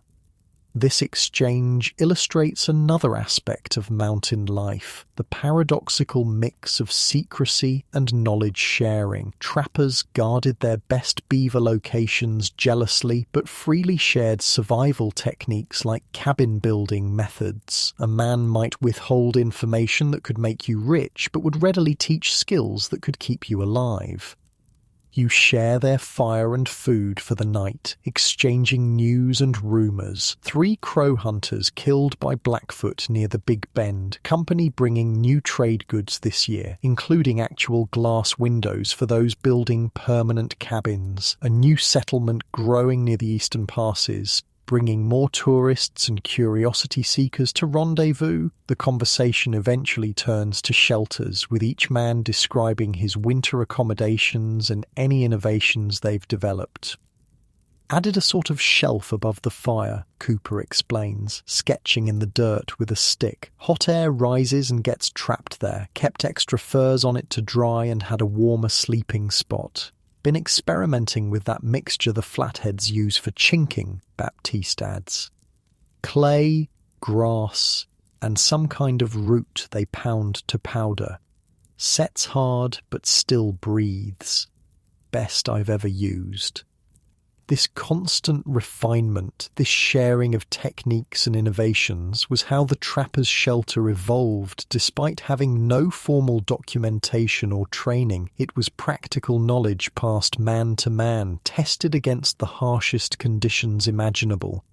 You part ways the next morning, each group following their own route toward rendezvous. The remainder of your journey passes without major incident. A minor horse lameness that resolves after a day's rest, a tense but ultimately peaceful encounter with a small band of Shoshone hunters. A difficult mountain pass, still deep with rotting snow. 15 days after leaving your winter cabin, you crest a final ridge and see it, the sprawling, chaotic encampment of the annual rendezvous. Hundreds of lodges and tents spread across a lush valley. Smoke from dozens of fires rises into the clear summer sky. The distant sounds of shouting, laughter, and occasional gunfire drift up to your position. After months of solitude, the sensory impact is overwhelming. You take a moment to prepare yourself before urging your horses down toward the gathering. The rendezvous system was a stroke of commercial genius. Before its establishment in 1825, trappers had to travel all the way to St. Louis to sell their furs and buy supplies. William Ashley of the Rocky Mountain Fur Company realized it would be more efficient to bring the trading post to the trappers, setting up a temporary market in the mountain country each summer. As you ride into camp, the contrasts of rendezvous life are immediately apparent. Company men in relatively clean Eastern clothing staff elaborate trading areas with carefully arranged goods. Nearby, mountain men in ragged buckskins and greasy beards compare pelts and boast of their winter exploits. Native people from multiple tribes set up their own camps on the periphery, bringing meat, horses, and handicrafts to trade. You make your way to the Rocky Mountain Fur Company's main trading area, where your season's harvest will be evaluated and purchased. The bundle of beaver pelts representing months of freezing work is untied, each skin examined carefully by the company buyer. 162 prime pelts, he pronounces finally. Some water damage on these 5, and these 3 weren't properly fleshed. Call it 154 prime at $6 each, and the damaged ones at 4. That's $950 total. You expected this. Company buyers always found flaws, real or imagined, to reduce their payments. Still, it's a good sum, enough to re-outfit completely and have plenty left for luxuries and celebration. Now comes the second phase of the transaction, purchasing supplies for next season, new traps to replace broken ones, powder and lead for your rifle, coffee, sugar and tobacco, a new skinning knife, fish hooks, awls for leatherwork, all the essentials that can't be crafted from natural materials. These goods carried steep markups. A knife that cost 50 cents in St. Louis might sell for $3 at Rendezvous. Powder and lead often saw 300–400% price increases. The company men weren't running a charity. They were there to profit from both ends of the transaction. Highway robbery, grumbles a trapper next to you, examining a basic wool blanket with a $10 price tag. Try making your own blanket 200 miles from nowhere, replies the clerk with a shrug. You're not paying for the item, you're paying for it being here. He had a point. The logistics of transporting tons of trade goods over hundreds of miles of rough country with no roads and hostile tribes along the way were legitimately challenging. Those difficulties were reflected in the prices. With your essential supplies secured, you turn to more pleasant expenditures. A silver-mounted pipe catches your eye, beautiful and practical since your old one cracked during winter. A red wool shirt seems positively luxurious after months in stiff buckskin. And yes, several bottles of whiskey, the universal currency of celebration at Rendezvous. The economic transaction complete, you're free to enjoy the social aspects of the gathering. For the next 2 weeks, this valley will host a non-stop party interspersed with contests of skill, trading of information, forming and breaking of partnerships, and occasional violence. You find old friends, share stories of winter hardships and spring journeys. You participate in shooting contests, winning a fine powder horn in one competition. You lose $3 in a marathon poker game, but consider it cheap entertainment. You watch wrestling matches between mountain men and Shoshone warriors with serious betting on both sides. The contrast with your winter solitude couldn't be more profound. From months of hearing nothing but wind and your own thoughts to a constant cacophony of humanity, from strict conservation of resources to temporary abundance and even waste, from survival-focused discipline to wild indulgence. "How do you stand it?" asks a newcomer from Boston, covering his ears as a drunken trapper fires his rifle into the air nearby. "The noise? The chaos?" You smile, remembering your own first rendezvous years ago. "Winter's coming soon enough," you tell him. "Plenty of quiet then." Amidst the revelry, serious business continues. Information about beaver populations, hostile tribal movements, and new territories is exchanged, sometimes freely, sometimes purchased with trade goods or whiskey. Maps are drawn in the dirt, refined on paper by company men, then carefully memorized by trappers who may be illiterate but can navigate vast wilderness with uncanny precision. You learn of a promising new valley 2 weeks' journey northwest of your winter camp. Several trappers confirm good beaver sign, but warn of increased Blackfoot activity in the region. You file this away, already planning next season's location. As the rendezvous begins to wind down, you make your final preparations for the coming year. Your supplies are carefully packed and distributed between your horses. Your newly purchased goods are properly stowed. You've sobered up after several days of celebration, ready to return to the disciplined mindset that survival requires. The economics of the fur trade directly shaped how mountain men lived and built. The need to maximize beaver harvests meant constructing shelters quickly so more time could be spent setting and checking traps. The seasonal nature of the work, with prime pelts available only during colder months, required winter habitation in remote locations. The high value of beaver pelts justified the extreme risks and hardships of mountain life. All these factors pushed the evolution of the trapper's tilt, a shelter that could be built rapidly with minimal tools, withstand brutal winter conditions, and be abandoned without regret when better trapping grounds were discovered. On your last night at rendezvous, sitting around a fire with several veteran mountain men, the conversation turns to changes coming to the mountains. Beaver populations are noticeably declining in many areas. European fashion is shifting away from beaver hats toward silk alternatives. New settlers are pushing into previously remote territories.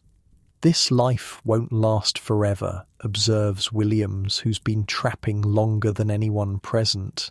"Maybe another 10 years if we're lucky."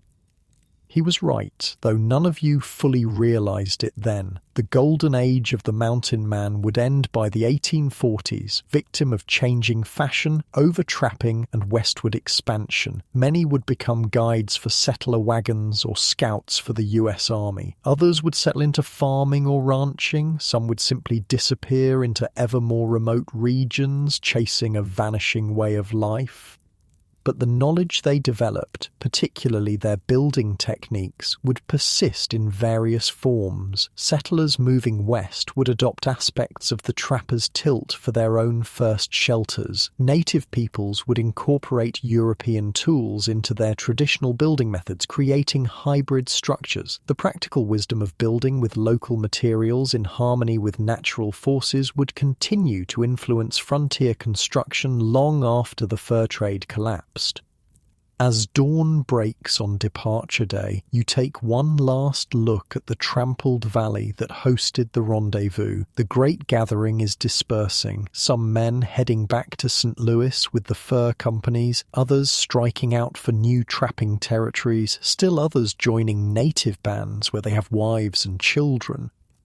You mount up and point your horses northwest toward that promising valley you heard about. The cycle begins again. The journey to new territory, the selection of a cabin site, the rapid construction of a trapper's tilt, the months of solitary trapping in harsh conditions. It's a life few modern people could comprehend, let alone endure. But in its harsh simplicity, in its direct connection between effort and survival, there was something pure that our comfortable modern existence rarely provides. As you ride away from rendezvous, your thoughts return to the cabin you left behind months ago. It's standing empty now, perhaps providing temporary shelter to passing wildlife. By the time snow flies again, you'll have built another one using the same forgotten techniques. The top notch, the green logs, the living roof, the breathable chinking. Each new cabin benefits from accumulated experience, small refinements added with each construction. This season, you plan to try that root powder the flatheads use in their chinking mixture. You'll implement Cooper's above-fire shelf design. The structure will be similar to last year's, but slightly improved, part of the constant evolution of practical knowledge that defined mountain life. Modern builders, with their engineering degrees and computer models, might scoff at this trial-and-error approach, but the proof is in the results. Trapper tilts that remained standing and functional for decades, while more advanced structures rotted within years. The mountain man's building wisdom wasn't static knowledge to be preserved unchanged. It was a living tradition, constantly adapting and evolving based on direct experience with natural forces. That dynamism, that willingness to learn from both success and failure was perhaps the most valuable aspect of their forgotten knowledge. As you disappear into the forest, headed toward new territory and new challenges, you carry with you not just supplies and weapons, but this accumulated wisdom, the practical knowledge of how to create shelter that works with nature rather than against it, that breathes and adapts rather than fighting, inevitably losing battles against time and elements. It's knowledge that deserves to be remembered, not as a quaint historical curiosity, but as a sophisticated approach to building that modern construction might profitably rediscover. The journey to your new trapping grounds takes nearly 3 weeks. You follow winding game trails through mountain passes, ford numerous streams, and navigate vast stretches of wilderness using only the sun, stars, and landmarks for guidance. No maps, no compass, no GPS, just the accumulated knowledge of terrain stored in your head. Late August finds you in a promising valley, one described by several trusted trappers at Rendezvous. It checks all the boxes: abundant beaver sign along the streams, good timber for building, natural meadows with grass for your horses, and a relatively sheltered position that should moderate the worst winter winds.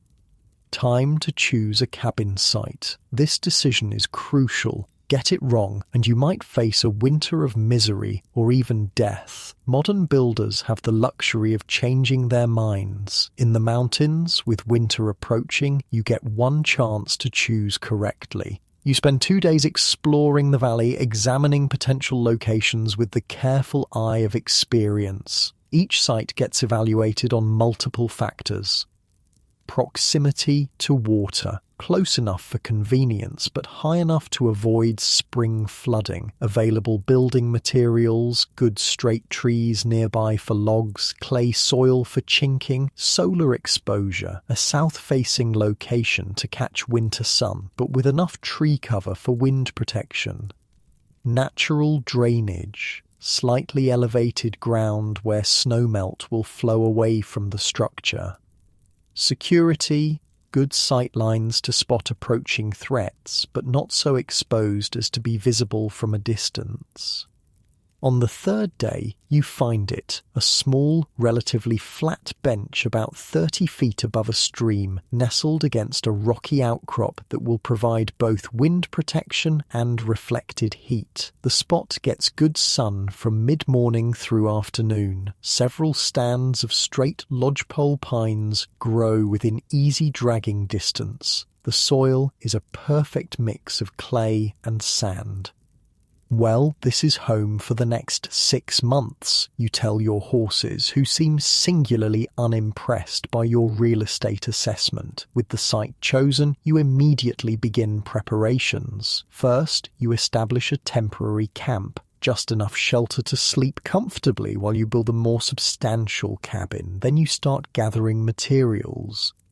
The basic design will be similar to last year's cabin, a trapper's tilt of about 10 back 9 feet with a single pitch roof, but you're planning several improvements based on knowledge gained at Rendezvous.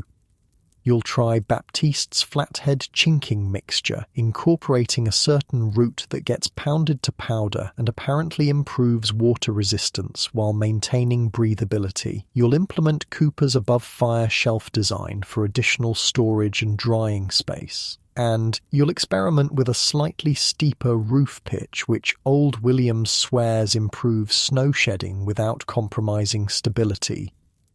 These small innovations illustrate how mountain man building techniques weren't static but constantly evolving through shared experience and experimentation. Each cabin incorporated lessons learned from previous structures, adapted to specific sites and materials, fine-tuned through harsh trial and error. You begin by clearing the cabin site, removing small trees and brush and roughly levelling the ground where needed. Then you fell your first trees, straight lodge poles about 8 inches in diameter. The sound of your axe echoes through the valley, probably the first human noise these mountains have heard in months. What kind of foundation are you laying? A modern builder might ask, watching you place the first sill logs directly on the ground. The answer, of course, is hardly any foundation at all, just the sill logs themselves, perhaps half buried in the earth for stability. In damp environments, this would indeed be a recipe for rot, but in the relatively dry mountain climate, with breathable construction, allowing moisture to escape, these ground contact logs could last for decades. Working alone with just an axe, a saw, and a few basic tools, you make remarkable progress. By the end of the first day, your sill logs are in place. By the end of the second, you have the first 3 rounds of wall logs notched and positioned. The top notching technique shows its value. You can complete a notch in about 3 minutes and set a log in roughly 12. "No way that's gonna last," a visitor from St. Louis had said at Rendezvous, watching a demonstration of top notching. "Water'll pool in those notches and rot the whole works in a season." You smiled but didn't argue. Let him believe what he wanted. You'd seen 30-year-old trapper tilts still standing solid with the same flawed technique. The proof was in the results, not the theory. By the 5th day, your walls are up to shoulder height. The structure is taking shape, already providing some wind protection even without a roof. You take a moment to stand inside the partial cabin, mentally arranging the space. Sleeping area here, fire pit there, storage along that wall. It's tiny by modern standards, about 90 square feet total. A typical modern bathroom is larger, but for a single mountain man through winter, it's entirely adequate. The small space heats quickly with minimal fuel and allows for efficient use of limited resources. Working sunrise to sunset, you finish the walls by the end of the first week. The logs are notched and fitted, with gaps that will later receive chinking. The crude door frame is in place, just a reinforced opening with wooden pegs for hinges. No windows yet. You'll add an oiled paper window once the basic structure is complete. Now for the roof, arguably the most sophisticated element of the trapper's tilt. You begin by cutting long, straight poles to span from wall to wall. These aren't massive beams, but relatively slender poles, 3 to 4 inches in diameter. Individually, they wouldn't support much weight. Together, they create a surprisingly strong framework. "The genius is in the simplicity," a cabin restorer once explained when examining an original trapper's tilt. These guys weren't engineers, but they understood load distribution intuitively. With the pole framework complete, you move to the next layer, the bark covering. Here, timing becomes crucial. Late August isn't ideal for bark harvesting. Spring is better when the sap is running, but there are still trees where the bark can be removed in usable sheets. You select several large pines and carefully peel sections of bark, some as large as 3 feet by 5 feet. It's painstaking work, requiring patience and skill to remove the bark without breaking it. By day's end, you've collected enough to cover about half the roof. Tomorrow, you'll gather the rest. The bark gets laid over the poles in overlapping layers, starting at the bottom edge and working upward, just like shingles on a modern roof. The slight pitch created by placing the fat ends of the wall logs toward the front ensures that water will flow downward rather than pooling. With the bark layer complete, you move to the final and most distinctive element, the living layer of sod and soil. Using a crude shovel made from a flattened tin can attached to a wooden handle, you cut sections of meadow sod, roots and all, and transport them to the cabin. "Wait, you're putting dirt on your roof?" a newcomer would ask, baffled by what seems like a primitive solution. But this living layer is far from primitive. It's a sophisticated environmental management system that provides insulation, water absorption and release, wind resistance, and even self-repair as plants continue to grow and roots intertwine.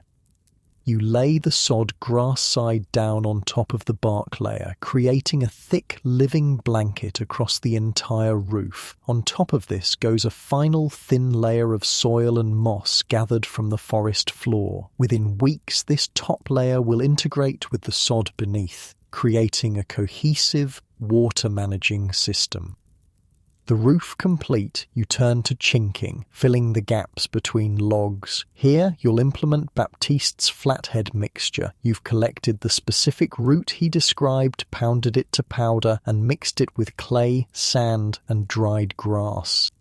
The resulting mixture is similar to traditional chinking, but has a slightly different texture, more fibrous and somehow more cohesive. You pack it into the gaps between logs, careful to fill completely without overcompressing. The goal is not an airtight seal, but a breathable membrane that allows moisture to escape while keeping the worst of the weather out. With walls chinked and roof complete, your trapper's tilt is essentially finished, a task accomplished in just under 2 weeks of solo work. A modern construction crew with power tools and materials would struggle to match this timeline, particularly in such a remote location. The final touches come next. A crude door made from split logs bound together with rawhide, a smoke hole with an adjustable cover, an oiled paper window for light. Inside, you build Cooper's above fire shelf, a simple but effective innovation for storage and drying. You construct a sleeping platform on one side, just a raised area of smooth logs covered with pine boughs. You build small storage shelves in the corners using sticks wedged between logs. You dig a small root cellar beneath the floor in one corner, lined with rocks and covered with a wooden hatch, perfect for storing items that shouldn't freeze. By early September, your cabin is complete and fully functional. From first tree felling to moving in took less than 3 weeks, an impressive feat of efficient design and construction. The structure contains no nails, no manufactured materials except for the oiled paper window, no components that couldn't be created on site with basic tools. Yet this primitive shelter will keep you alive through months of potentially lethal cold. It will withstand heavy snow loads, bitter winds, temperature fluctuations of 70 degrees or more. It will remain standing for decades with minimal maintenance, while far more advanced structures fail in just a few years. With your shelter secured, you turn to the real purpose of being here, trapping beaver. You spend several days exploring the nearby streams, identifying prime beaver habitat, and planning your trap line. You build secondary shelters, crude lean-tos at the furthest points of your territory, emergency refuges in case of sudden storms. As September progresses, you set your first experimental traps, testing locations and techniques. The serious trapping won't begin until the beaver fur primes up with the colder weather of late October, but these early efforts help you map the territory and understand the local beaver population. One crisp morning, returning to your cabin after checking traps, you find unexpected visitors, 3 flathead hunters who spotted your smoke and came to investigate. Such encounters could be dangerous with certain tribes, but the flatheads are generally friendly to trappers. "Good cabin," the oldest hunter comments in broken English, examining your nearly completed structure. "Flathead way."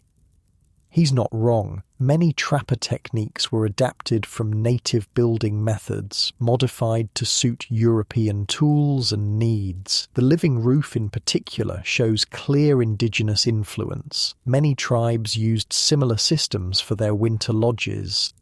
Through a mixture of broken English, sign language, and shared words from the developing mountain pigeon, you establish friendly relations. They share fresh elk meat from a recent kill. You offer coffee and tobacco. Information is exchanged about beaver populations, Blackfoot movements, the location of other trappers. Before departing, the oldest hunter offers a suggestion for your chinking mixture, a certain type of moss that, when mixed with clay, creates an especially effective sealant while still allowing the logs to breathe. You thank him and make a mental note to collect some when possible. This knowledge exchange was typical of mountain life. European, American, and native techniques blended and evolved, creating hybrid approaches that were often superior to any of the originals. The trapper's tilt itself was such a hybrid, incorporating Native American concepts like the living roof and breathable walls with European notching techniques and tools. October brings the first serious cold and occasional snow flurries. Your cabin passes its initial tests with flying colours. The fire quickly warms the small space, with heat radiating from the dirt floor long after the flames die down. The living roof sheds light snow while providing excellent insulation. The chinking hardens but remains slightly flexible, adapting to the minor shifts and creaks of the settling structure. "She's talking to you," old Williams had said at your first cabin raising years ago when you commented on the creaking sounds. A good cabin talks. It's when they fall silent that you need to worry.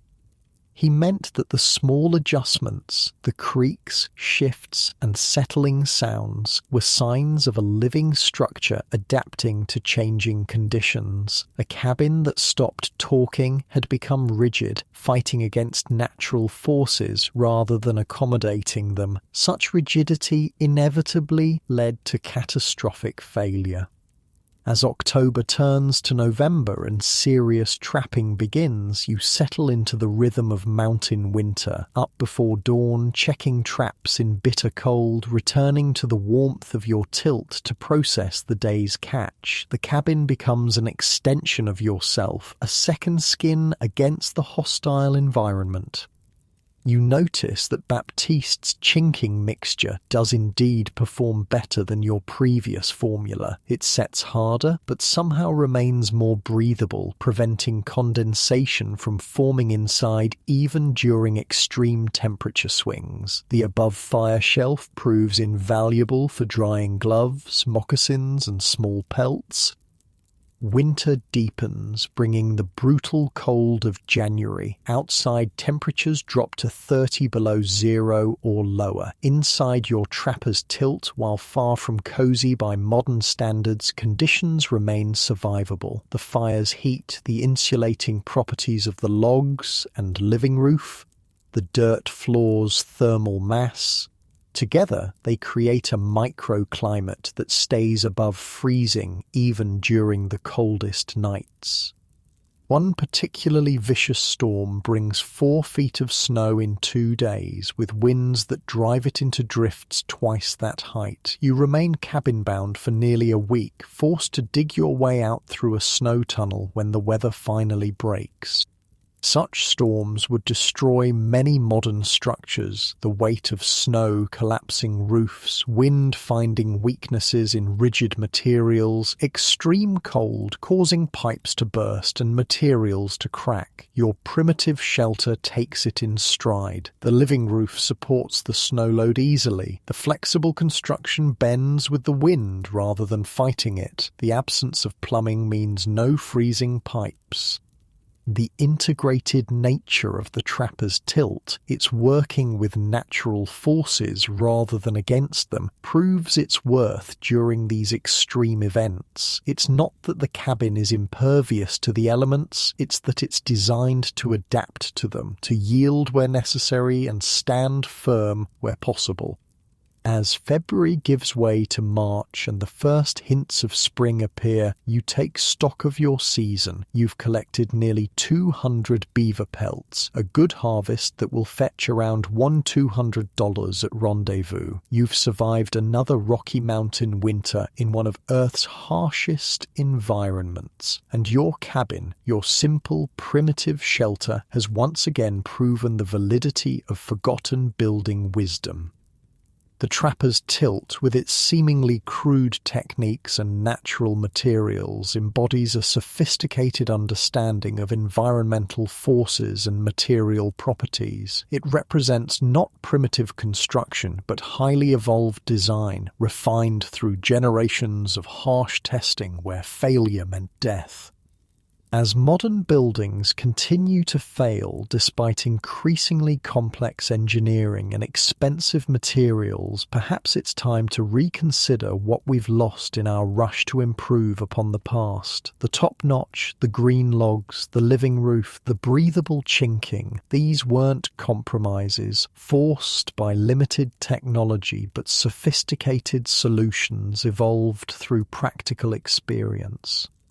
The mountain man's cabin wasn't just shelter, it was a philosophy of building embodied in logs and clay, a philosophy that acknowledged nature's power and worked with it rather than against it. And as your trapper's tilt stands firm against another Rocky Mountain storm, while million-dollar log mansions rot away in Aspen and Vale, perhaps it's a philosophy worth rediscovering.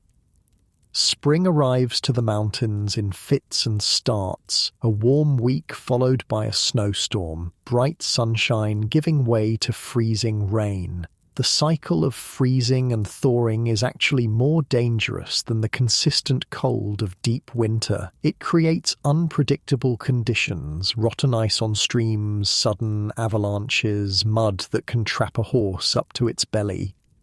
But spring also brings the end of trapping season. As beaver begin to shed their winter coats, the quality of pelts declines. By mid-April, it's hardly worth setting traps at all. Time to begin preparations for the journey to Rendezvous.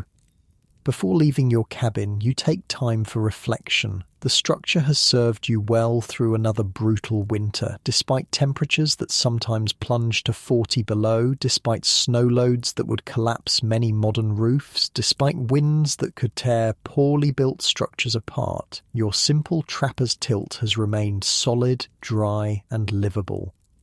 The improvements you incorporated this season proved their worth. Baptiste's chinking mixture maintained its integrity better than any previous formula you've used. Cooper's above fire shelf became an essential feature for drying gear and storing items that needed to stay warm.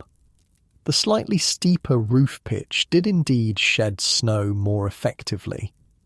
This constant refinement, this evolution of techniques through practical experience, is how mountain men developed and preserved their building knowledge. No books, no formal training, no engineering studies, just harsh trial and error where mistakes could be fatal, with successful innovations shared and adopted across a loose network of individualists.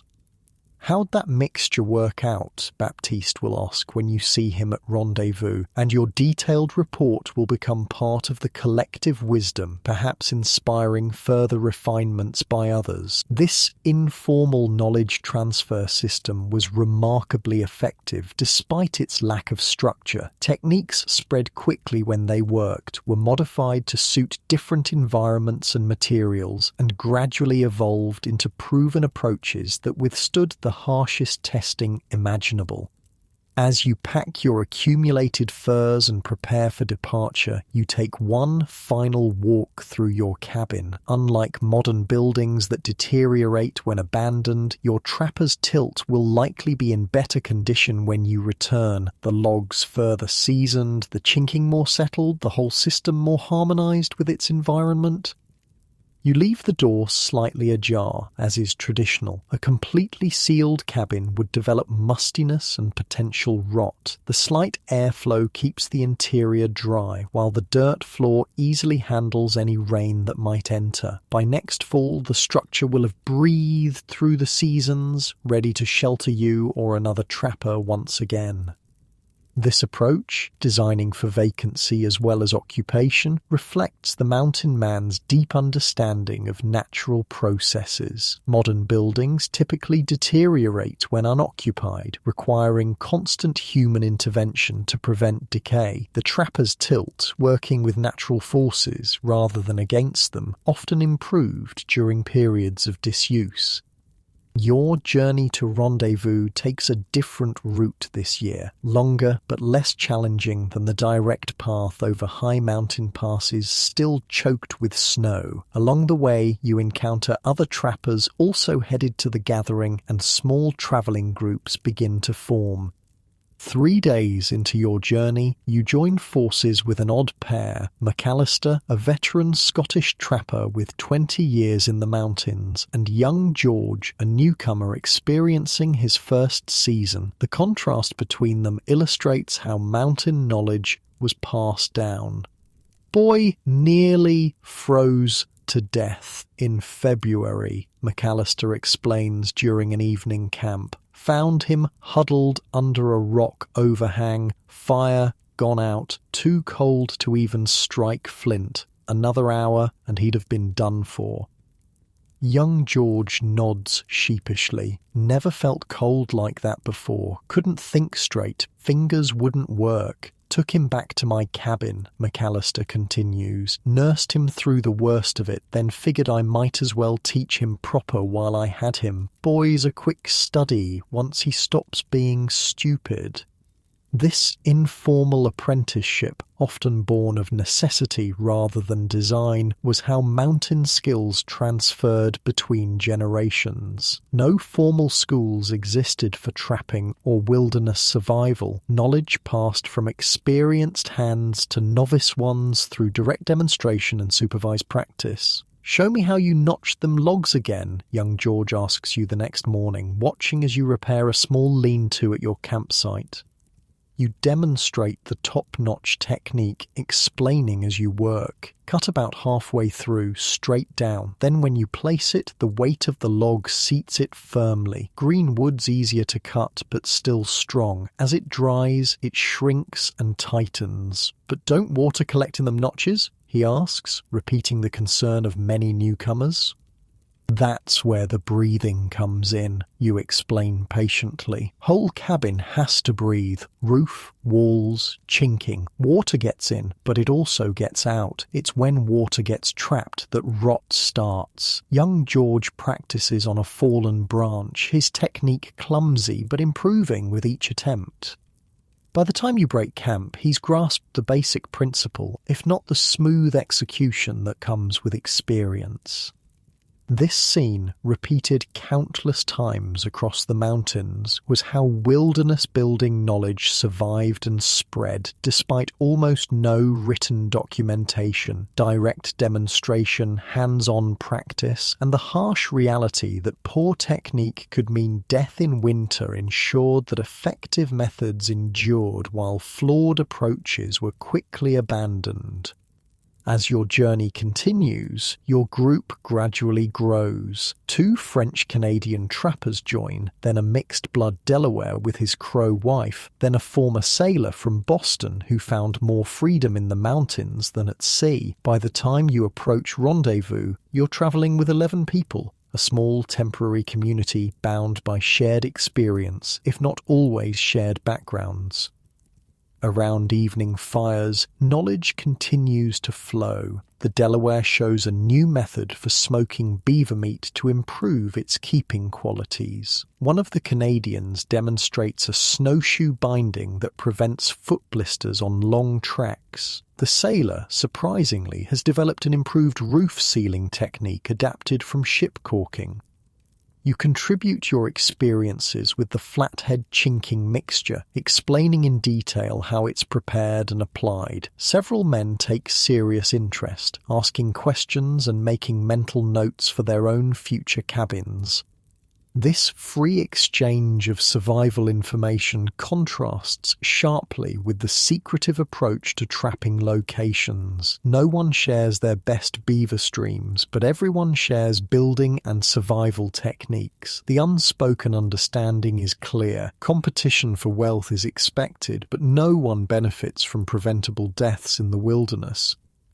The mountain man community operated on this paradoxical blend of fierce independence and mutual support. Men who might fight over trapping territory or trading advantages would risk their lives to rescue a stranger in trouble. Information that improved survival chances spread rapidly, while knowledge that might lead to profit was closely guarded. As you near rendezvous, signs of other travelers increase. Scattered camps appear along the trail. Occasional gunshots echo through valleys as hunters provide meat for the gathering or trappers announce their approach to friends. The isolation of winter gives way to the sociability of summer. The Delaware's wife, a quiet woman who's shared little during the journey, unexpectedly approaches you one evening. In halting English mixed with sign language, she explains that her people have a different method for preparing the root used in chinking, boiling it with certain minerals before drying and pounding it to powder. "Make stronger," she explains, mimicking hardness with her hands. "Last many winters."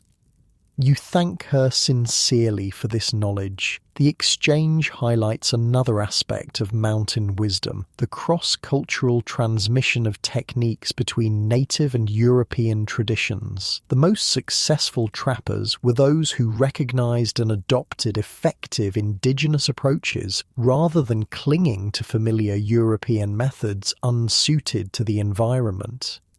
This cultural exchange went both ways. Native groups adopted metal tools, firearms, and certain European building techniques when they proved superior for specific purposes. The resulting hybrid approaches often surpassed either tradition alone in practical effectiveness.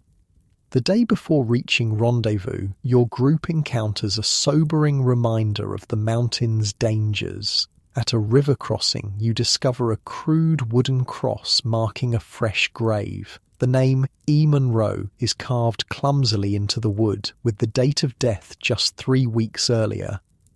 No one in your group knew Monroe personally, but several had heard of him, a third-year trapper who developed a reputation for carelessness. Speculation about his death centers on the obvious hazard nearby, a deceptively powerful river that appears calm on the surface, but hides treacherous currents.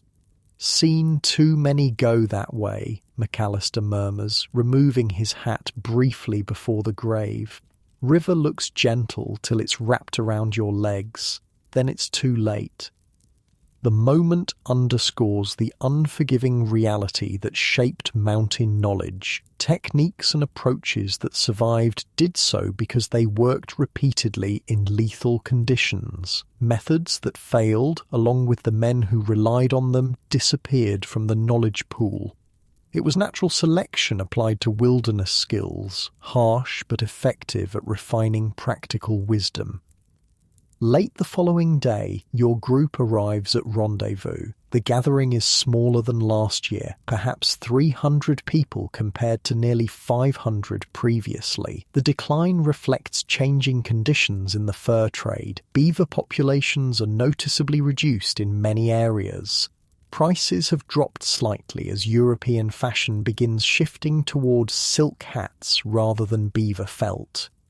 "Half as many here as 5 years ago," observes a veteran trapper named Roberts as you share his fire that evening. "Country's getting trapped out. Fashion's changing too. Won't be a trapper's world much longer." He's not wrong, though none of you fully realize it yet. The golden age of the mountain man is already ending. Within a decade, the fur trade will collapse almost completely, victim of changing fashion, over-trapping, and westward expansion. The knowledge and skills you've all developed will either find new applications or fade into obscurity. Some aspects of mountain wisdom will persist, adopted by settlers, military scouts, and later outdoorsmen who recognize their practical value. Other elements will be forgotten, dismissed as primitive by a society increasingly enamored with technological solutions. The trapper's approach to shelter, working with natural forces rather than against them, building with local materials in ways that breathe and adapt, will largely disappear from mainstream construction. Modern builders will embrace increasingly complex systems that attempt to create perfect barriers against the elements, a fundamentally different philosophy that often produces less durable results.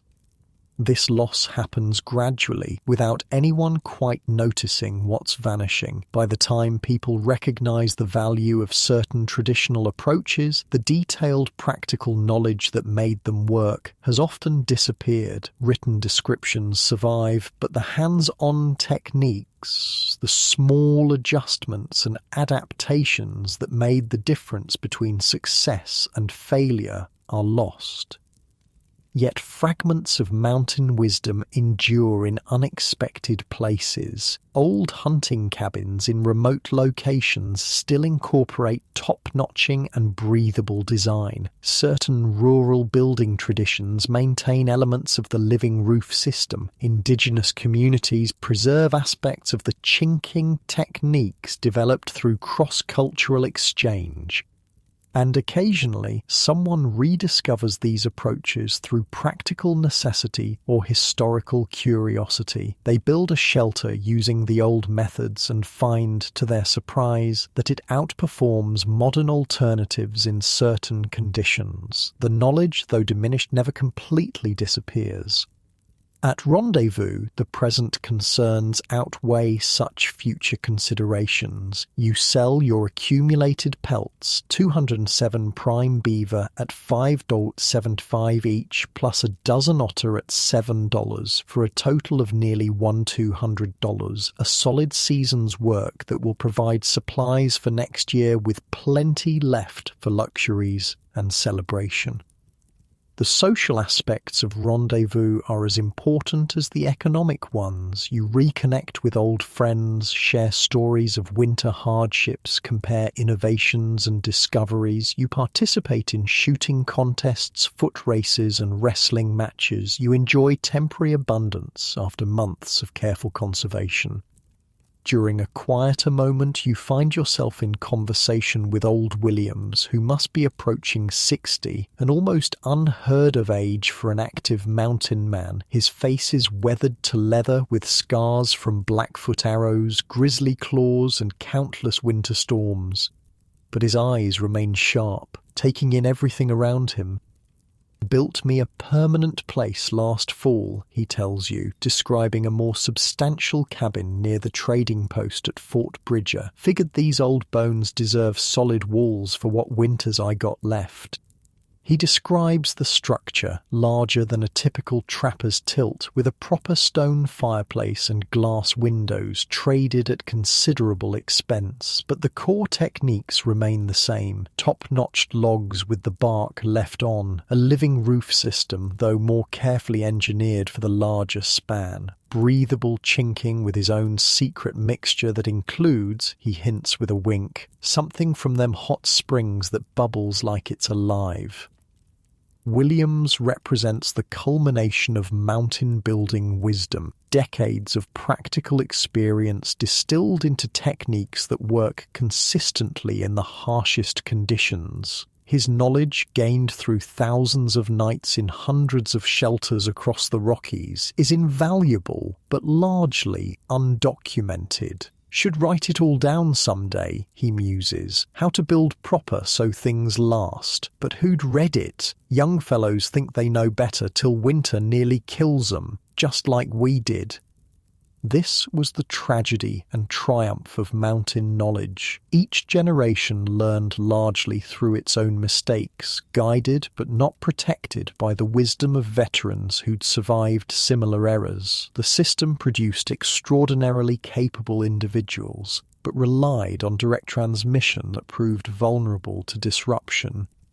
As Rendezvous continues, you notice another sign of changing times. Several tourists from back east, wealthy adventurers who've paid guides extravagant sums to witness the mountain man gathering. They watch the proceedings with a mixture of fascination and horror, clearly shocked by the rough conditions and rougher men.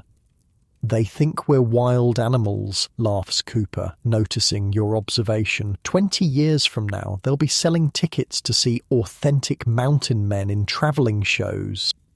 His prediction proves more accurate than he knows. As the fur trade collapses, some mountain men will indeed end up as performers, displaying exaggerated versions of their skills for paying audiences. Others will become scouts for the army or guides for wagon trains of settlers. Many will simply disappear into increasingly remote regions, chasing a vanishing way of life. The knowledge they developed, particularly their building techniques, will fracture and scatter. Some elements will be preserved in frontier construction, others in rural traditions. Much will be forgotten, dismissed as primitive by a society embracing industrial materials and methods. But the proof of their wisdom remains in the structures themselves. Even today, abandoned trapper tilts can sometimes be found in remote mountain valleys, simple shelters built nearly 2 centuries ago that still stand while more advanced structures have long since collapsed. These humble cabins with their top-notched logs and living roofs, their breathable walls and dirt floors, represent a sophisticated understanding of natural forces and material properties. They weren't primitive compromises forced by limited technology, but elegant solutions evolved through harsh practical testing. As Rendezvous winds down and trappers prepare for another season, the knowledge continues to flow. Veterans like Williams share advice with newcomers like young George. Successful innovations spread rapidly through the community. Failed approaches are analysed and avoided. This living tradition, this practical wisdom refined through generations of trial and error, was the mountain man's true legacy. Not just the trails they blazed or the territories they explored, but the deep understanding of how to live in harmony with one of Earth's harshest environments. And perhaps that's the most valuable lesson from the forgotten knowledge of the mountain man, that sometimes the most sophisticated approach isn't fighting against natural forces, but working with them, not sealing away from nature, but creating systems that breathe, adapt, and endure. By the early 1840s, the golden age of the mountain man was drawing to a close. Beaver populations had been drastically reduced in most accessible areas. Fashion in Europe was shifting decisively towards silk hats rather than beaver felt. The Western territories were filling with settlers, farmers, and townspeople, civilization encroaching on what had been wilderness just years before. The mountain men themselves faced a crossroads. Some adapted, becoming guides for wagon trains or scouts for the US Army. Others settled down, establishing trading posts or ranches in the territories they once trapped. Many simply disappeared, pushing into increasingly remote regions, seeking the vanishing freedom they'd come to treasure. Their building knowledge, the sophisticated understanding of how to create shelters that worked with natural forces rather than against them, fragmented along with their community. Some elements were adopted by settlers who recognized their practical value for frontier construction. Other techniques were preserved by native peoples who continued traditional building approaches alongside adopted European methods. But much was simply lost, dismissed as primitive by a society embracing industrial materials and engineered solutions. The notching techniques, the living roof systems, the breathable chinking mixtures, these fell out of mainstream construction as standardized methods, and manufactured materials became widely available. This loss occurred gradually, without most people noticing what was disappearing by the time historical interest in mountain men developed in the late 19th century. Many of their practical skills had already vanished. Written descriptions survived, but the hands-on techniques, the small adjustments and adaptations that made the difference between success and failure were largely gone. Imagine standing in Jackson Hole, Wyoming in the summer of 1880, just 40 years after the peak of the fur trade. The valley that once hosted raucous rendezvous is now dotted with proper farms and small settlements. The few remaining mountain men are elderly curiosities, telling tales that grow taller with each passing year. One such figure might be Old Williams, now truly ancient by frontier standards, perhaps approaching 80. He sits on the porch of a trading post that's evolving into a proper store, watching with rheumy eyes as the world he knew vanishes. Built a cabin up Grovant way back in 28, he tells anyone who'll listen. Top-notch the logs, put on a proper living roof. Ain't been back in 30 years, but I'd bet good money she's still standing. Young men humour him but don't really listen. They're building with milled lumber now, with factory-made nails, with standardised windows and doors. The idea of chopping a notch in the top of a log seems primitive, inefficient, simply wrong. Yet in remote valleys across the Rockies, evidence of the mountain man's wisdom remains. Abandoned trapper tilts, simple structures built in the 1820s and 1830s, still stand after decades of exposure to brutal weather. Their logs have weathered to silver grey, their living roofs have become nearly indistinguishable from the surrounding landscape, but their basic structure remains sound. Meanwhile, more advanced buildings from the same period have long since collapsed, victims of rigid designs that fought against natural forces rather than working with them, of materials that failed when not constantly maintained, of approaches that sought to create perfect barriers rather than breathable systems. This pattern continues into modern times. Today's high-end log homes, with their perfectly milled logs, their engineered notches, their synthetic chinking, often begin to fail within just a few years of construction. Water becomes trapped in seemingly minor imperfections. Mold develops in supposedly sealed spaces. Logs crack and split as they continue to dry after construction. Your brand new $1 million log home is rotting, as one restoration expert bluntly puts it. Despite all our modern technology, despite computerized design and specialized materials, we've created structures less durable than those built by primitive mountain men, with nothing but axes and determination. The contrast becomes most apparent when modern builders attempt to restore original trapper tilts. Their first instinct is often to correct what they see as flaws, to replace top notches with bottom ones, to seal the breathable chinking with modern compounds, to cover the living roof with conventional materials. These old-timers didn't know what they were doing, a contractor told a cabin owner in Idaho. We need to fix these mistakes, or the whole thing will collapse. Yet, when the mistakes are preserved instead, when the original techniques are understood and respected, these structures continue to function as designed, often outlasting nearby modern construction.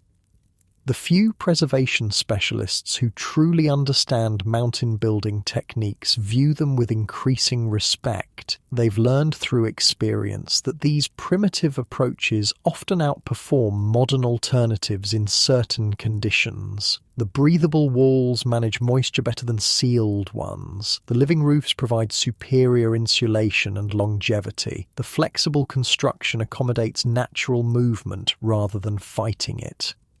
They weren't just making do with what they had, explains one cabin restoration expert. They were developing sophisticated systems perfectly adapted to their environment. We're only now beginning to understand how advanced some of these techniques really were. This re-evaluation parallels a broader shift in modern building philosophy. After decades of creating increasingly sealed, mechanically controlled environments, some architects and builders are rediscovering the value of working with natural forces rather than against them. Concepts like breathable wall systems, living roofs, natural thermal management, and local material use, all central to mountain man construction, are being incorporated into cutting-edge sustainable design. The most sophisticated approach isn't always the most complex, notes a professor of sustainable architecture. Sometimes it's about finding the elegant simplicity that works with natural processes instead of trying to overpower them. In this sense, the mountain man's building wisdom was ahead of its time, or perhaps outside of time altogether. It represented an approach to shelter that didn't fight against the environment, but worked in harmony with it, that didn't require constant technological intervention, but functioned through passive natural processes. The contrast with modern construction couldn't be more stark. Today's buildings often require complex mechanical systems just to remain habitable. Heating, cooling, ventilation, humidity control. When these systems fail, the structures themselves can quickly become uninhabitable or even begin to deteriorate. The trapper's tilt, by contrast, functioned entirely through passive design. Its breathable walls, its living roof, its thermal mass floor, its orientation to the sun. It required no external energy input to manage temperature and moisture. It adapted to changing conditions rather than trying to maintain an artificial environment regardless of external forces.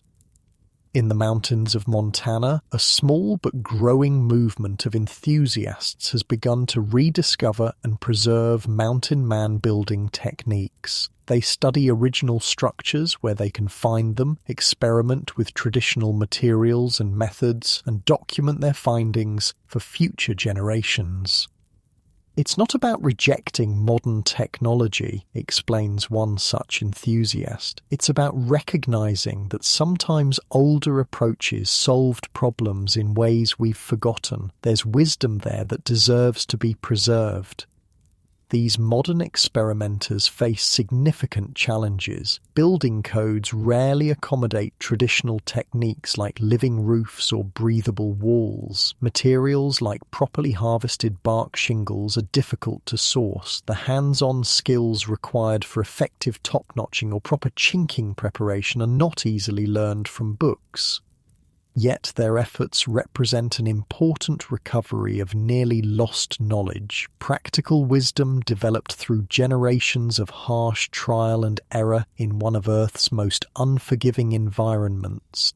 Imagine a contemporary cabin site in the Bitterroot Mountains of Idaho. A small group of builders is constructing a trapper's tilt using traditional methods, top-notched logs with the bark left on, a living roof system of poles, bark and sod, breathable chinking made from clay, sand and plant fibers.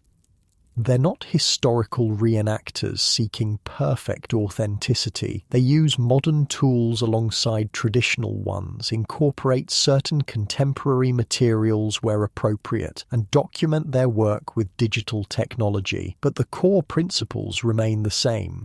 Building with local materials in ways that breathe, adapt, and work with natural forces rather than against them.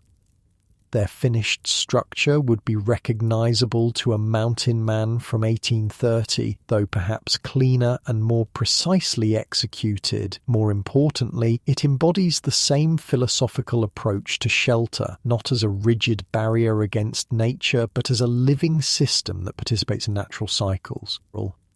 This approach has potential applications beyond historical interest. In a world facing climate change and resource constraints, building methods that require minimal external energy, use local materials, and last for generations without major maintenance have obvious advantages.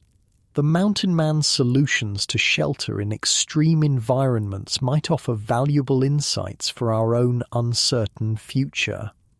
The wisdom embodied in the trapper's tilt wasn't limited to specific techniques like top-notching or living roofs. It represented a broader philosophy of building and living, one that acknowledged the power of natural forces and sought to work with them rather than against them, that valued adaptability over rigid resistance, that recognized the intelligence embedded in traditional practices. As evening falls on our imagined modern cabin site, the builders sit around a fire much as mountain men did nearly 2 centuries earlier. They discuss what worked well and what didn't, share innovations and adaptations, pass knowledge through direct demonstration and hands-on practice. The methods of transmission may be different, but the essential process remains the same. Practical wisdom refined through experience and shared through community. In this small way, the forgotten knowledge of the mountain men lives on, not as a historical curiosity, but as a living tradition with continuing relevance. The specific techniques may evolve and adapt to new materials and tools, but the core principles remain. Build with what's available, work with natural forces rather than against them, create systems that breathe and adapt rather than rigid structures that fight inevitable change. As you lie in your comfortable modern bed, far removed from the harsh realities of mountain life, there's something worth considering about these forgotten techniques. They remind us that sometimes the most sophisticated approach isn't the most complex or technologically advanced. Sometimes it's the solution that works with nature's forces rather than trying to overpower them. The mountain man's cabin wasn't just shelter, it was a philosophy embodied in logs and clay, a philosophy that acknowledged nature's power and sought harmony rather than dominance. And as modern buildings continue to fail despite increasingly complex engineering and expensive materials, perhaps it's a philosophy worth rediscovering. Those crude-looking shelters built with nothing but axes and determination, using green logs that modern builders would reject, employing techniques that contemporary experts would consider backwards, outlasted nearly everything else constructed in their era. They worked because they weren't fighting against the environment but adapting to it, because they weren't sealed away from nature but in constant conversation with it. In this balance, this harmony between human needs and natural forces, lies the true wisdom of the mountain man's approach to shelter. It's a wisdom we largely forgot in our rush toward technological solutions, but one that may offer valuable lessons for building resilient, sustainable structures in an uncertain future. The top-notch, the green logs, the living roof, the breathable chinking, separate they might seem primitive or flawed, together they formed one of the most sophisticated shelter systems ever devised for extreme environments, one that could be built quickly with minimal tools, adapt to changing conditions, and last for generations with minimal maintenance. As sleep approaches and your thoughts drift, consider that sometimes the best solutions aren't about conquering nature, but working alongside it, not about creating perfect barriers, but systems that breathe and adapt. The mountain man understood this through hard-won experience. Perhaps we're beginning to remember what they knew all along. Your bed is soft, your room temperature perfectly controlled, your shelter built with technologies the mountain men could never have imagined. Yet there's something to be learned from those simple cabins that stood for centuries while our modern structures often fail within decades. In that lesson, that harmony sometimes outperforms dominance, that flexibility often outlasts rigidity, that working with natural forces can be more effective than fighting against them, lies wisdom that transcends specific building techniques. It's a perspective that applies not just to construction, but to how we approach challenges of all kinds. As you drift towards sleep, comfortable and secure, perhaps carry with you this final thought from the forgotten knowledge of the mountain men. Sometimes the most sophisticated solution isn't the most complex, but the one that works in harmony with the world around it, rather than in opposition to it.